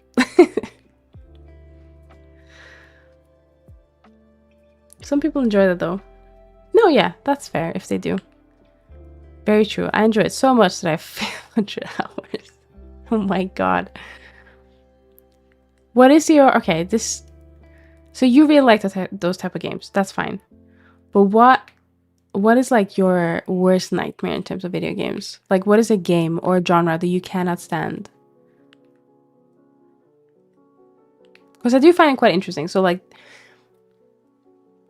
I'm not going to say I don't enjoy difficult games, because I think Kingdom Come is a perfect example of a relatively difficult game. It's not the easiest game in the world, but I fucking love it.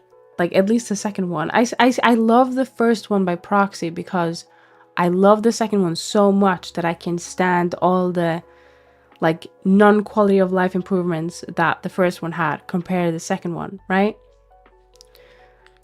But I do wonder, like, what people who really, really love those games, like, what other games they really like and also what they hate.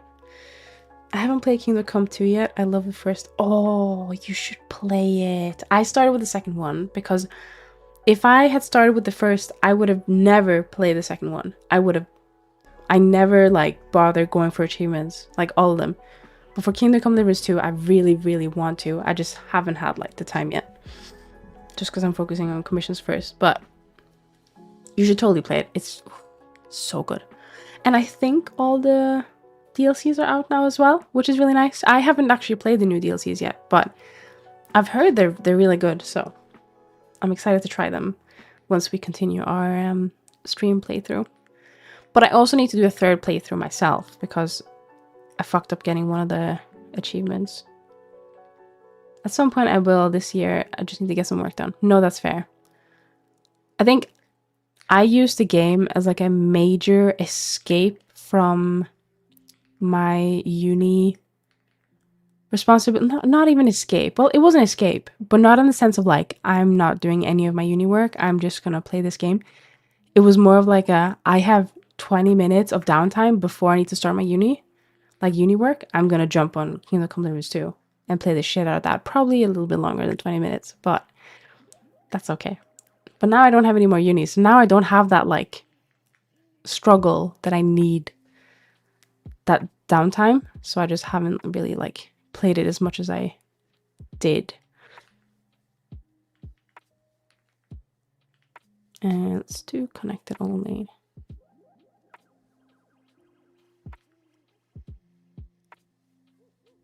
Okay, we're getting there. We're getting there. The Zenidora grind. Okay, listen. It sounded weird. For some reason, I can't stand Metroidvanias. They bore me to death. Top-down games, for example. League of Legends. Okay, that's fair.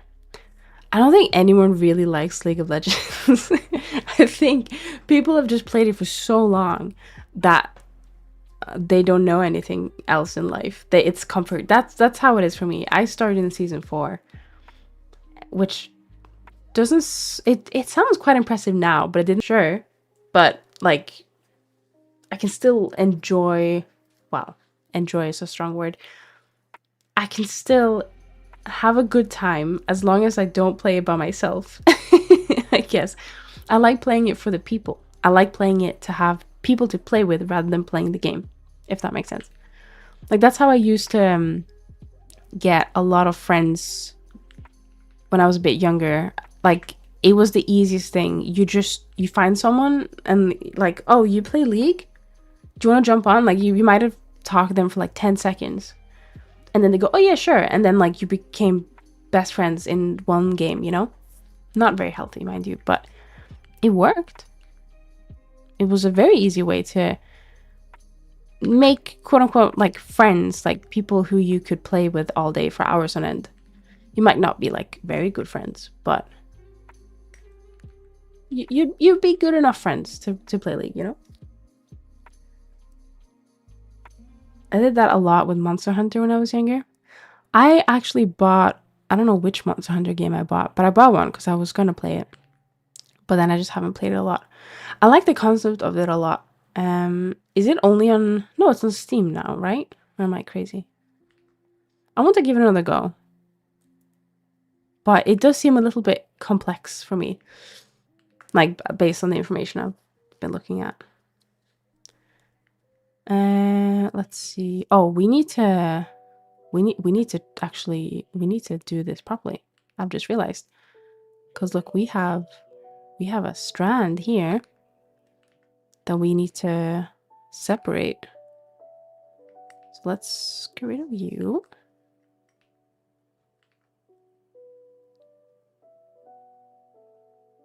Just gonna do this.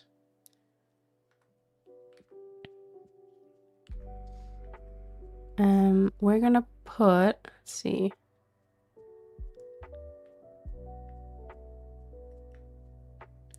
We're just gonna drag you over here. Oh, maybe not this one. There we go. Wild Systems Team, yes. Which one did I buy? Let me check. Because I bought one. Monster... No, it was World that I bought. Monster Hunter World. And I played it for 94 minutes. And I think that was just me practicing with the... with the specific weapon. I always like the cool weapons that are quite difficult to actually use. And so I struggle and have a really bad time. But the weapon looks sick though. I don't remember what weapon it was. Moment. Like if someone goes, hey, do you want to play League? And I have some downtime, I'd be like, yeah, why not? Let's go. But if I have shit I need to do, League does not, it used to, but it does not take priority anymore. Just because it's like 20-30 minutes each game. It's insane.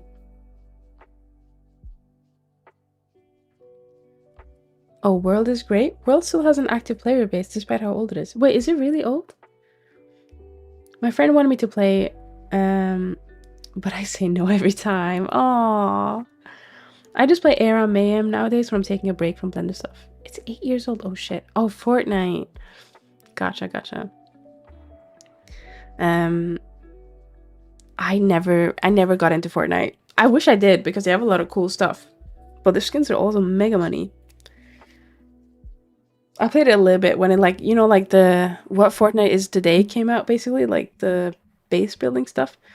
And I was like, nah, this is not for me. I think I was just a little bit too old to get obsessed with it.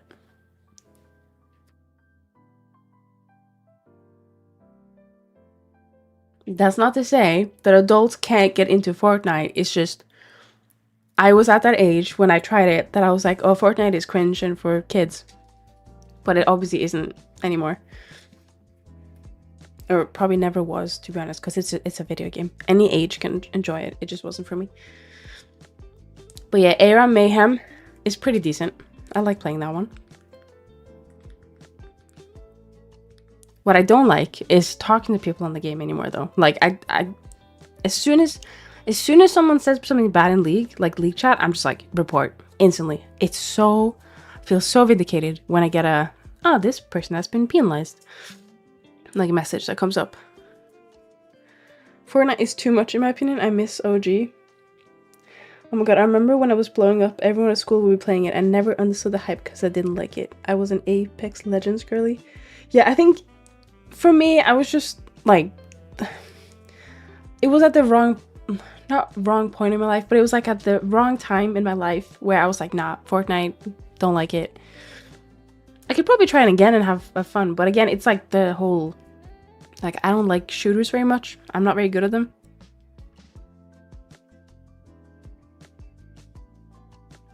When it comes to time per match, I can't comment. Sometimes my average game can go to 2 hours. Jesus, that is a lot of time investment. I have about, so I work a day job, which is like 9 to 5. And I feel that's a normal time. It's not like doxing me. But after that, I have food, I do chores, you know, give cat some food, which is our cat. And by that time it rolls around, it's like maybe I'm exercising as well. That's like 7 o'clock, 8 o'clock maybe. So then I have about 9, 10, 2-3 hours of like blender time until I need to go to bed. This is on the days I'm not streaming. So if I did 2 games of the game you're playing, I wouldn't have time. I could do maybe 1 game. Star Wars Empire War, if they have a big enough fleet, it can last for hours. That's quite interesting. I sometimes like, I miss the time. You know when like you were a teenager and you had like all the time in the world to just play all your games? You used to play League of Legends for 12 hours straight, no problem. Like, I miss those times sometimes. But then at the same time, I'm like, no, because I had like no money. I didn't have a job. It was a very like uncertain future back then. So I miss it, but I don't miss it.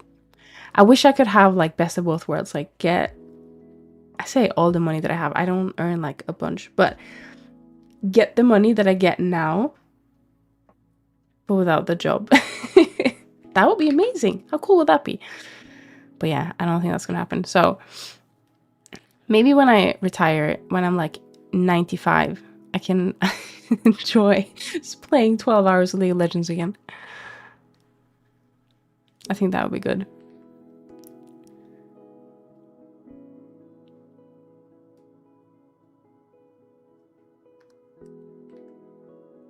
Yes, nowadays I start playing most competitive games. In my downtime, I just do quick league match, or most of the time I play Minecraft. Minecraft is relatively chill. Have you tried Hytale yet? Without being like annoying, being like, oh my god, have you tried Hytale? If I was rich, I would spend 24/7 doing 3D. To be fair, I would, if I was rich, like if I never had to work a day in my life, I would probably do the same, because I enjoy making 3D models without like the whole money part of it. I mean, don't get me wrong, I like money too, but just making 3D models for fun is a lot less stressful, because it's like you don't have anyone that like needs to be happy with the work, which they should be happy with the work, but do you know what I mean? Like, you don't have anyone that goes, oh no, I need this change or that change, when you do it just for fun, because you're the one choosing to change things if you want. But on another side, I do think it's rewarding to do work for clients as well, because when they get really happy that the model works, it looks good, I think that's worth it. I gotta go. Have a nice stream, then. No worries. Thank you so much for stopping by, Tay, and I hope you have a lovely night. We're probably not gonna stay on for too much longer, because I can see the time. But I want to see if I can just do a little bit more cleanup on this one. I would make my own game so I can see my characters move around and die. What the fuck? Why did you capitalize that, Mio? I enjoyed, and I'm so excited for modding to grow a lot more. I mainly play mod on Minecraft nowadays, so I'd love to see this sort of thing in Hytale too.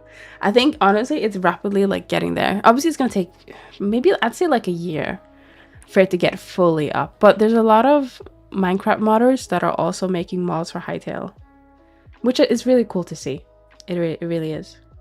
Oh my god, it's 10 p.m. When did that happen? Oh my god, same time zone. Yeah, it is 10 p.m. It's crazy, isn't it?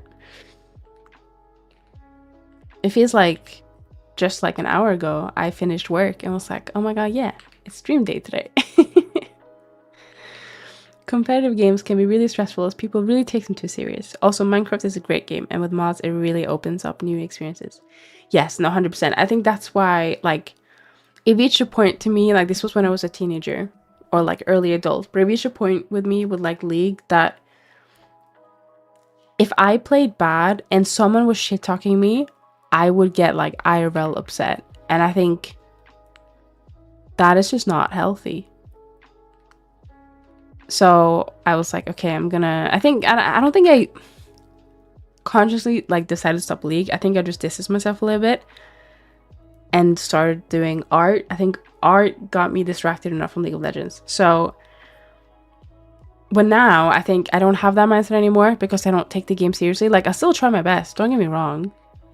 But if someone starts shit talking, I just like instantly report and their message goes away. And they get penalized. So, it's a bonus on all fronts. Because I don't think you should take any game that serious that you get so toxic that you try and intentionally ruin someone else's day. It's just a bit silly. But like I've been in that headspace before. Not like, don't get me wrong, I've not been like a saint, but I've never, like, as far as I know, gone out of my way to try and like fuck with people's day. Like sometimes people will like add people after a game of League to just continue to shit talk. Like, it makes no sense. But yeah, it's tough. Yes, sadly I am British. I'm not, but I do live in the UK, so I'm fake British. I stopped playing shooters because I started getting overwhelmed. Nowadays I only really play fighting games sometimes, but building a nice house on Minecraft is super relaxing in my downtime.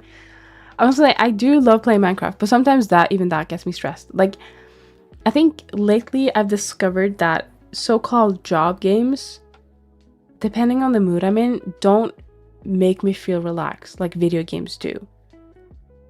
So this goes for not just Minecraft. It's Minecraft, Hytale, Stardew, you know, a lot of cozy games where you do your farm, but it's like you log off your work and then you go into a game that is basically, oh, you need to do more tasks and do things and you have deadlines and, you know, whatever. Like,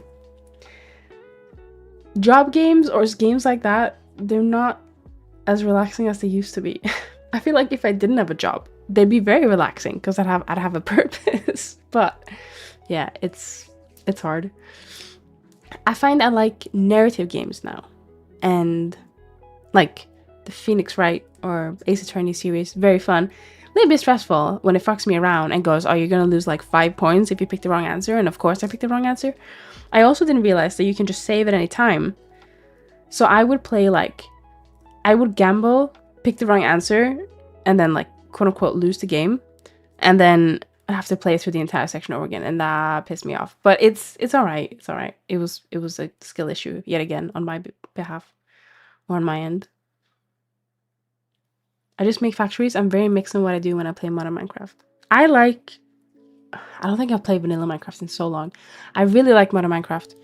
I think my favorite mod pack is, it's a very old all the mods. I don't remember which one.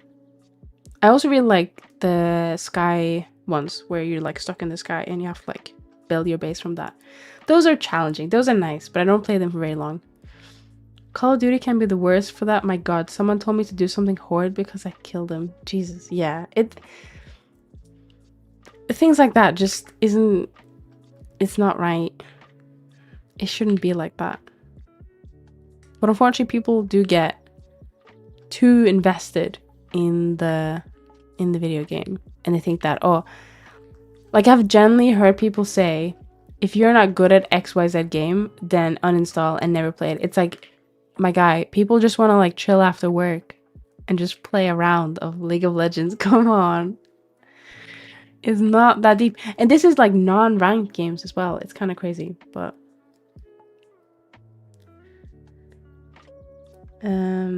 yes, I love the create mod. I don't think I'll play that one. I like to just play like mod packs that have a bunch of mods in it and then like pick my route.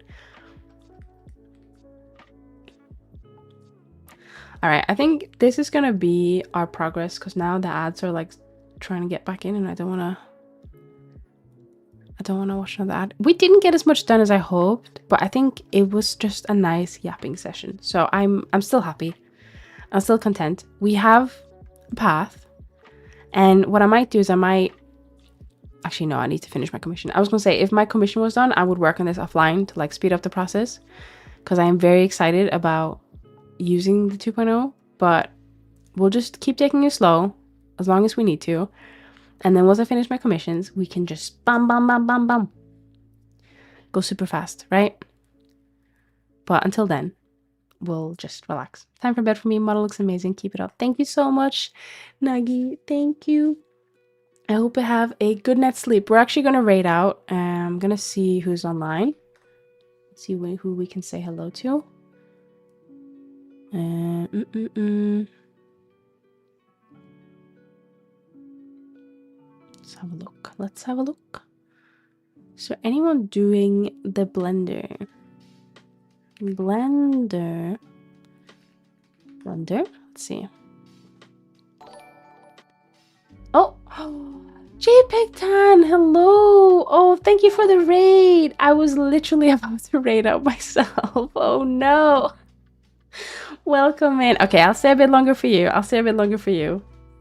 It's weekend. It's fine. I'll stay a bit longer. Welcome in, raiders. What did you do? What was your did you play games? Hang on. Oh, thank you so much for the follow, Strawberry Mochi, Kelso, and Timmy. Welcome in. We just vibed. We didn't do anything. Oh my god, I need to learn that skill. Honestly, I feel like I need to do something all the time. We catched ice cream. We got bullied with ice cream. Oh no. But yes, welcome in everyone. I'm glad that you got evil ice cream and got bullied with it and you catched it. That's blood ice cream. Oh my god. We found out Subway Surfer streamers. Wait, what? Really? But yes, welcome in everyone. I'm Zenny. I like to make 3D models. I usually use the 3D model myself on stream, but I keep swapping between the 2D and the 3D. But we're just working on the hair. Well, we were gonna raid out, but we'll stay a bit longer. We're just working on the hair because we're gonna make, hang on, let me show you. This reference isn't the best. Okay, hang on. There we go. So this is the reference. Oh, there we go. This is the 2.0. It's based off of the Prism customizable model. It's very pretty. So, oh, thank you so much for the follow, Midas. Welcome in. Oh, this is also a 3-hour-long stream. Yeah, usually I stream for 3 hours. Prism, yeah, I love the Prism. I'm actually using the Prism now as well. Thank you for the follow, Viniant. Thank you. Also, I will take off too. Bye, Zenny. Bye, everyone. Have a great day or night and a great weekend. Thank you so much, Azaiga. I hope you have a good night. There was a French one speedrunning. Oh, wow. Okay. That is... You know what? I do 3D models all day, so I can't judge. I also really like Subway Surfers, but I haven't played it in a couple years now. Can't stay for the raid. It is sleepy time. Good luck on the model. No worries. Thank you so much, Nick. I hope you have a good night sleep. But yeah, I'm also using the Prism model right now with my 1.0 design, so it looks a little bit different. And we're swapping from blue to purple. Purple color. What was I gonna say? Wait, this is awesome, dude. Thank you. Yeah, so you know what? In honor of JPEG 10, we're gonna do some more progress. All right, this is what we have to do. So we're not entirely done. So what I was gonna just work on is, let me put this back actually, because now I've moved it and I'm gonna, there we go. Yippee! Also, if you need to raid and run, get some food, get some rest, that's completely fine. You're also more than welcome to stay. But yeah, what I was working on is just the fringe. So we have a few bits we need to make, but I think we're still working on the fringe part. Now, I think we need to figure out what we're going to do with this. So what I'm going to do just for now is I'm going to take this and this and just stretch it out a little bit because we're going to have hair cover this anyway. Give it vanilla ice cream, please.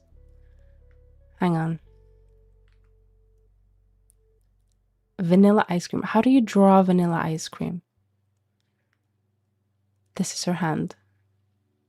Can we put it in a cone? Is that okay? This is a really wide cone. Hang on. There we go. She has a vanilla ice cream. Give it blood ice cream. I don't think... I don't know if I can color with this, but hang on. All right, let's do red. Oh no, wait, that made the entire thing red. Oh no. Okay, so I can't do multicolor. Let's do, where was it? Blue. We'll make a new one. Here we go. And then we'll make it red. So we'll do one vanilla, one blood, I guess. Trust. Don't hit him. Okay, hang on. Let me just... Okay, this is the blood one, right? I don't think I can make... Can I make it bigger? No, I don't think I can make the pen bigger. Okay, you get 4 flavors, right? So there's already a blood one, and then there's a vanilla one. Oh, no, wait. Oh, hang on. Let me do another note. What color is vanilla? It's like a off yellow, isn't it? Like almost like a... Oh, there. Okay, this is the vanilla one. I actually love vanilla ice cream, to be honest. Right, we have 2 more. Could we get a cherry and some sprinkles top since JPEG wouldn't give it? Okay, yeah, that's fine. I can do that. Which flavor is it on? Just on top? I thought vanilla was just white and pale. I thought it was like... It depends. Is it not like off-white almost? Oh, thank you so much for the follow. Kennedy Maple Fox, welcome in. We can imagine it's sensor blood, so it's blue blood. Okay. Well, it's fine. We have like a blue outline, and then we can have... What's another flavor that isn't blood? I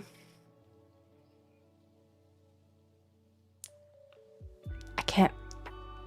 Strawberries? No, I wouldn't be that red. Can we get a Napoleon flavor? No, okay, okay, hang on. Chocolate? Right. Let me do another one. Isn't the Napoleon a multi ice cream? Chocolate. Oh god, how do I make chocolate? Like so. There we go. There's a chocolate one. Have you guys ever had Biscoff ice cream? Biscoff is so good. I don't know if it's like a UK thing only, but absolutely adore Biscoff. No, not Neapolitan. Napoleon. The Napoleon flavor is just Napoleon's head. What? What? Napoleon's head? As in the guy? No. My doggo says hi. Hi, doggy. Hello. I say hi back. How does Napoleon look? Pistachio or mint? Hang on. Right. The last one is going to be... Oh, wait. Hang on. The last one's going to be pistachio. I do love a good pistachio. That's like green, right? Ooh, maybe not that green. Hang on. No, pistachio's like... Okay, this is pistachio. Or mint. You can choose. And then what? Do we need a cherry and sprinkles? Let's do that as well. Cherry is red, right? Maybe a bit more on the pinker side.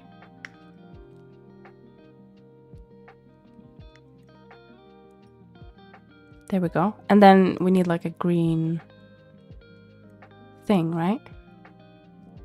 Is it green? Like a stalk? Oh wait, it's connected, right? Cherries are connected. There you go. And then, what does Napoleon look like? I tried mint ice cream. It's definitely an interesting flavor. I like mint. Mint is alright, you know. Mint is okay. It's not my favorite, but Biscoff. Oh my god, Biscoff is my favorite. I've only ever ate vanilla. You should totally try Biscoff if it's like in your local area. It's so good. It's basically just caramelized biscuits. It's amazing. But I think Biscoff is a brand. I have no idea what Napoleon looks like. Maybe a pirate hat a guy. Alright. Oh wait, I almost forgot. We need sprinkles, right? Let's do blue sprinkles. JPEG ton is blue, right? Let's do blue. Blue sprinkles. Alright, there we go. And then Is rainbow? When I looked at their image, they were majority blue. Are they actually rainbow? Hang on. Let me double check.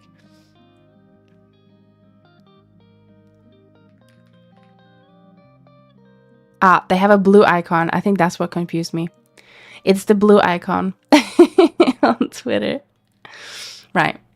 Should we do rainbow then? Oh, I'm gonna have to make so many notes. Hang on. We haven't done a purple yet. Purple is in the rainbow, right? We can have blue and purple. And then the rainbow has all the other colors. Wait, oh no, we're missing yellow, red. Wait, that's not in the rainbow, I don't think. What's in a rainbow? Oh my god. Right, this is fine. And then what, a pirate had a guy? Okay, what color should he be? Oh no, wait, hang on. Ah, I messed it up. Let's do... we'll do a blue one. Blue pirate had a guy. Wait, oh shit, how do you draw guys?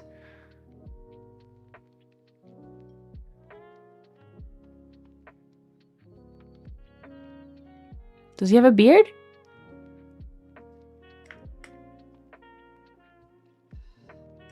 What? Does he have a no, sorry, not rainbow. Pirate hat. Oh my god, what does a pirate hat look like? What? I don't want to Google it. What do guys look like? True. This is more like a cowboy. Okay, I'm gonna Google it. What is a pirate hat? I'm way off. Holy shit, I'm way off. Actually, no, I'm not way off. It just needs like a skull, right? I don't know what I'm doing. Thank you so much for the follow, Shirasa. How do you draw a skull? Oh, it's like the...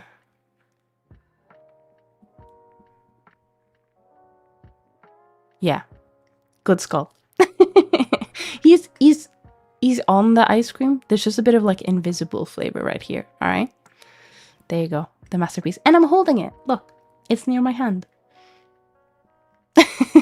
Oh my god. If you ate all of that, what would you say that tastes like? I'm in awe that you're actually doing this for them. Why not? Also, I'm very sorry. There is an ad starting in about 20 seconds. I am very sorry. Usually I pause it, but I can't snooze this one, I'm afraid. Yummy? That's good. Okay, that's very good. Using telekinesis to hold it, I see. Yes, yes. Well, actually, this is the thumb, right? So if we just erase...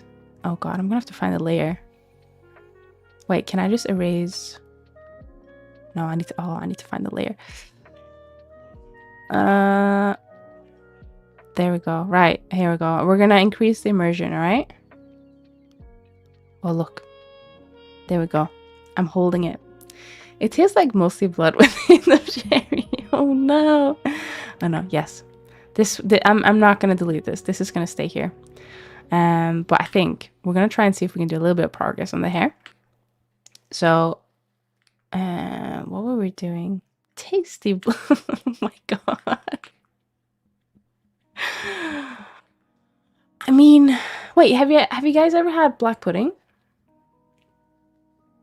That's made out of blood, isn't it? People adore black pudding. I'm not a fan. I can't get over what it's made out of. But I did try it once, and it tasted really good. But I cannot get over it. The thumb strength of a titan. Yes, I am quite strong. I'll have you know. That sounds gross. People in the UK love it. They love blood pudding. Black pudding, sorry. It's actually also called blood pudding, according to Wikipedia. I know, I'm sorry. I'm sorry about the ad. I usually snooze it, but I cannot. It does not allow me. Hopefully it should be done very, very soon. Let's see if I can do some very quick progress on this one. The ad got me. Ah, I'm sorry. But you guys can't hear me. Fuck. Hang on. I'm gonna make a text. Can you guys still see me if you're an ad? I cannot find the text element. Oh, wait, there we go.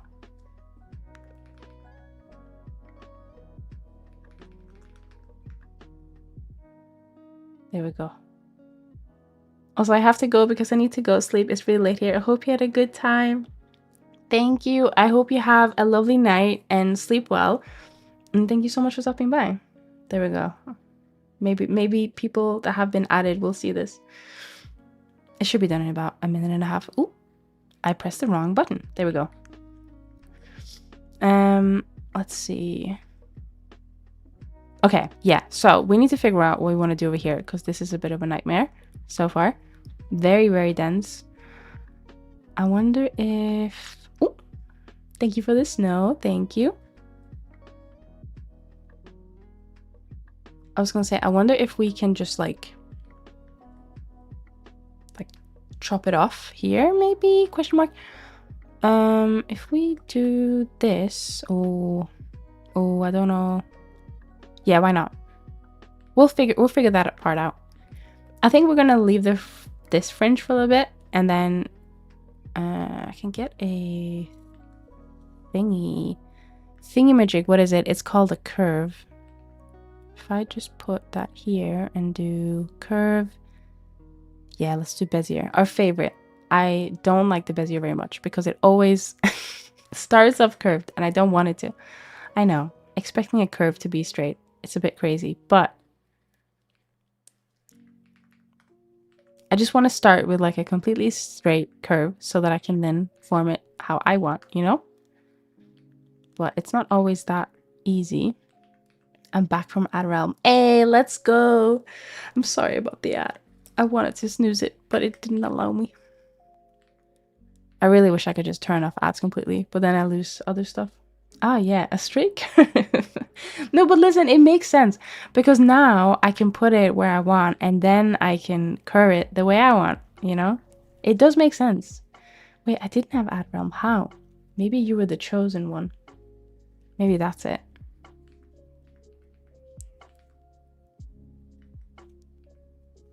Also, does any of you guys have any recommendations for who we can raid out to in a bit? Because I was just going to have a look to see who was doing Blender. But if anyone has any like really strong suggestions, feel free to let me know. I always want to discover new people. Hey, welcome back, Strawberry. Re-enter. Hang on. Oh, shit. Where did my... Oh, there we go. Let's put this... I guess we're just going to have to, like, get a thingy mesh, right? I have some... where are they? Hair original curves. I have a bunch of curves to choose from. But... Oh, no, wait. That's not hair original curves. That's the actual original curves before we thingied it. Oh, hair shapes. That's the one. Right. So we have a couple ones. We might just make a new one because we're going to need this, like, weird shape.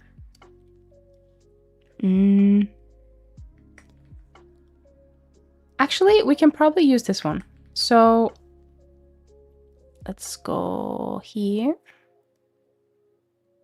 No, object, select this one, and oh no, not edit mode.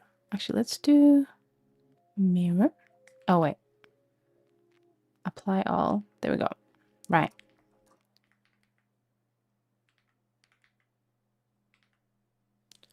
Yeah, we need to like, so curves probably isn't the best for this, but it's also gonna be the best in a sense. In my opinion, because oh, wait, oh, I need to scale this one down. Because curving it around is, it just makes me think it's gonna be real pain. But I think, you know what, I think what we need, what will be perfect is like a cube. Like a cube shape. Let me just make, I'm gonna steal this one. No, I'm just gonna make a new one actually. So let me do curve. Circle.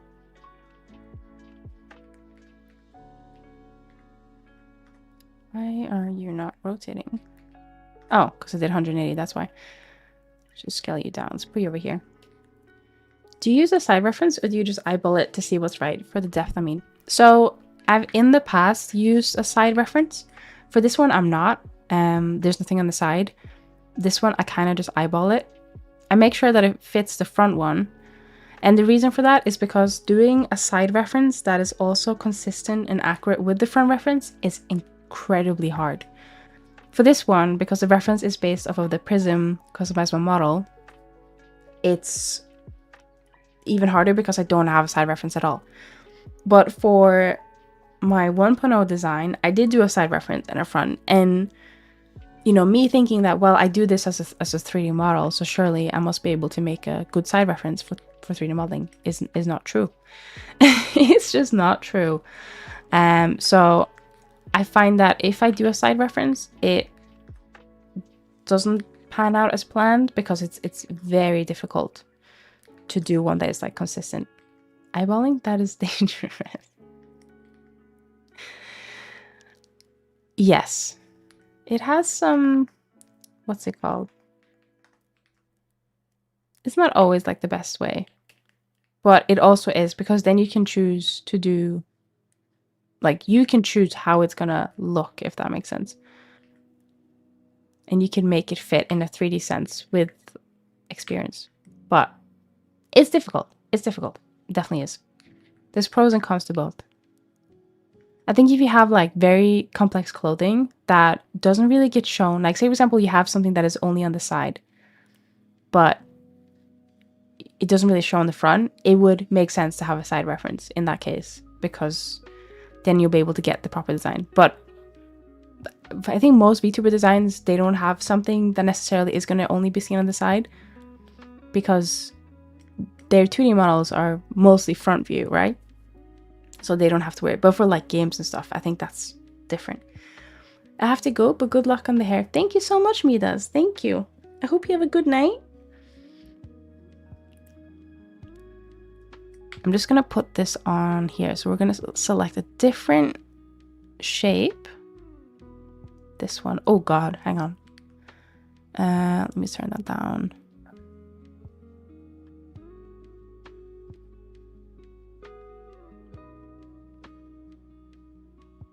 And then we're just going to tilt it. So the only problem with this, in terms of, like, this is now very flat. Like, if we look at the reference, it's meant to be quite thick. But we can, I think we can go back in after and add loops, and it'll be fine. Like, we don't have to worry. Let's do, where is it? Oh, there we go. There it is. I think we're going to slap a subdiv on this, actually. So that will remove some of the blockiness. We're just having like a square, but it should be okay.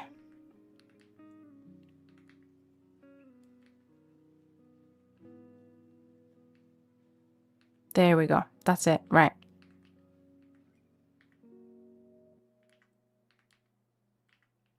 This doesn't rotate as nicely. Oh, okay. It's because it's dependent. Yeah, okay, that's fine. It's dependent on the position. So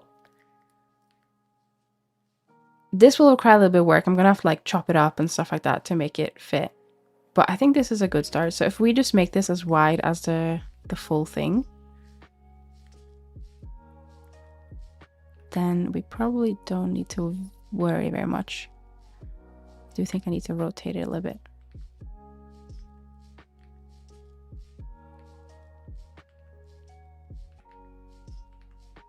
More like this, yeah. All right, I think we are going to be rating out though. So we're going to have a look and see who's online. So let me just check. If I go to Twitch.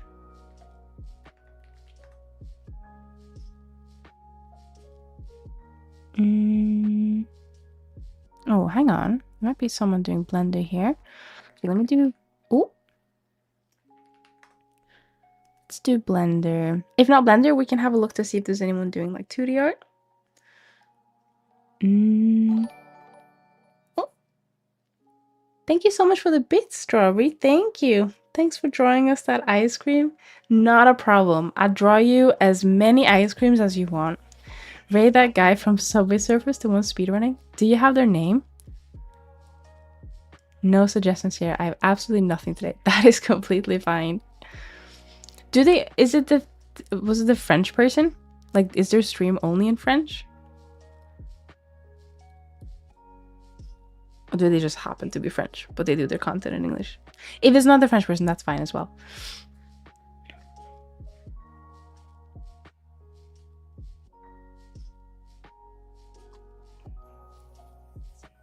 I'm just having a look in the meantime to see who is streaming.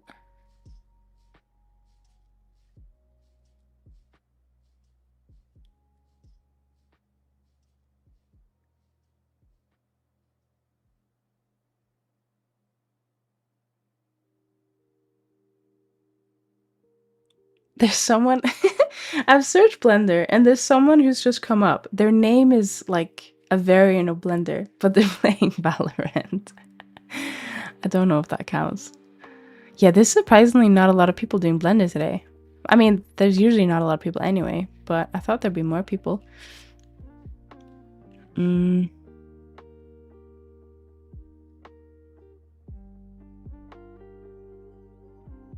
Let's have a look at the art people. See what they're doing. Oh no, I've been added. No, I can't see.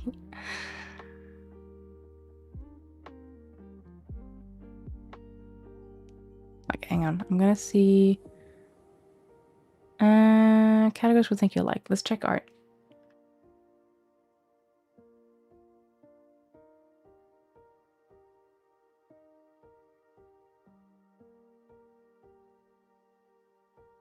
What does this do? It puts some fancy glasses on me. That's what it does.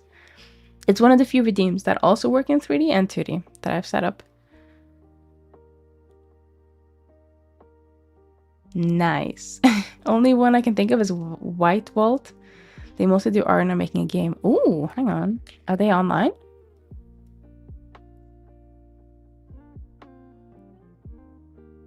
You know what? Why not? Let's go say hello to them. Great. Bible. They have a very cool looking avatar. I also got a person? Oh, never mind. Okay, might as well tell me the name of the person that can try and raid them next time I see them online.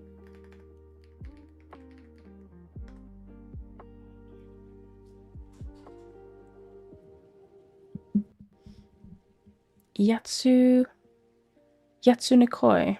I'm so no. Don't be sorry. It's fine. Don't worry. Gamazel bullied me earlier today, so it's all right. All right. So there we go. Yeah, we're gonna raid. Jesus words. We're gonna raid White Vault. They have a really sick looking model, and they're doing some 2D art. It says BRB, but they are moving. So maybe they've just gone into BB. Oh no. Oh no, it's fine. Don't worry about it. Let me just swap my screen actually. Okay. This changed nothing except it spawned a couple links in the chat. So there's some links to my social media if you guys wanted to have a look. Completely optional. Also link to my Discord if you guys want to say hello there. Completely optional again. But thank you so much everyone for stopping by. Thank you so much for the raids today. I really appreciate it. And I hope you guys have a lovely night. Next stream, oh my god, next stream is gonna be on Monday, I assume. But I'm gonna have to make a stream schedule. So yeah, I'll see you guys later. Bye bye. Oh, there's a thingy as well. Oh, where'd it go? There's a message if you guys want to copy. All right, bye bye.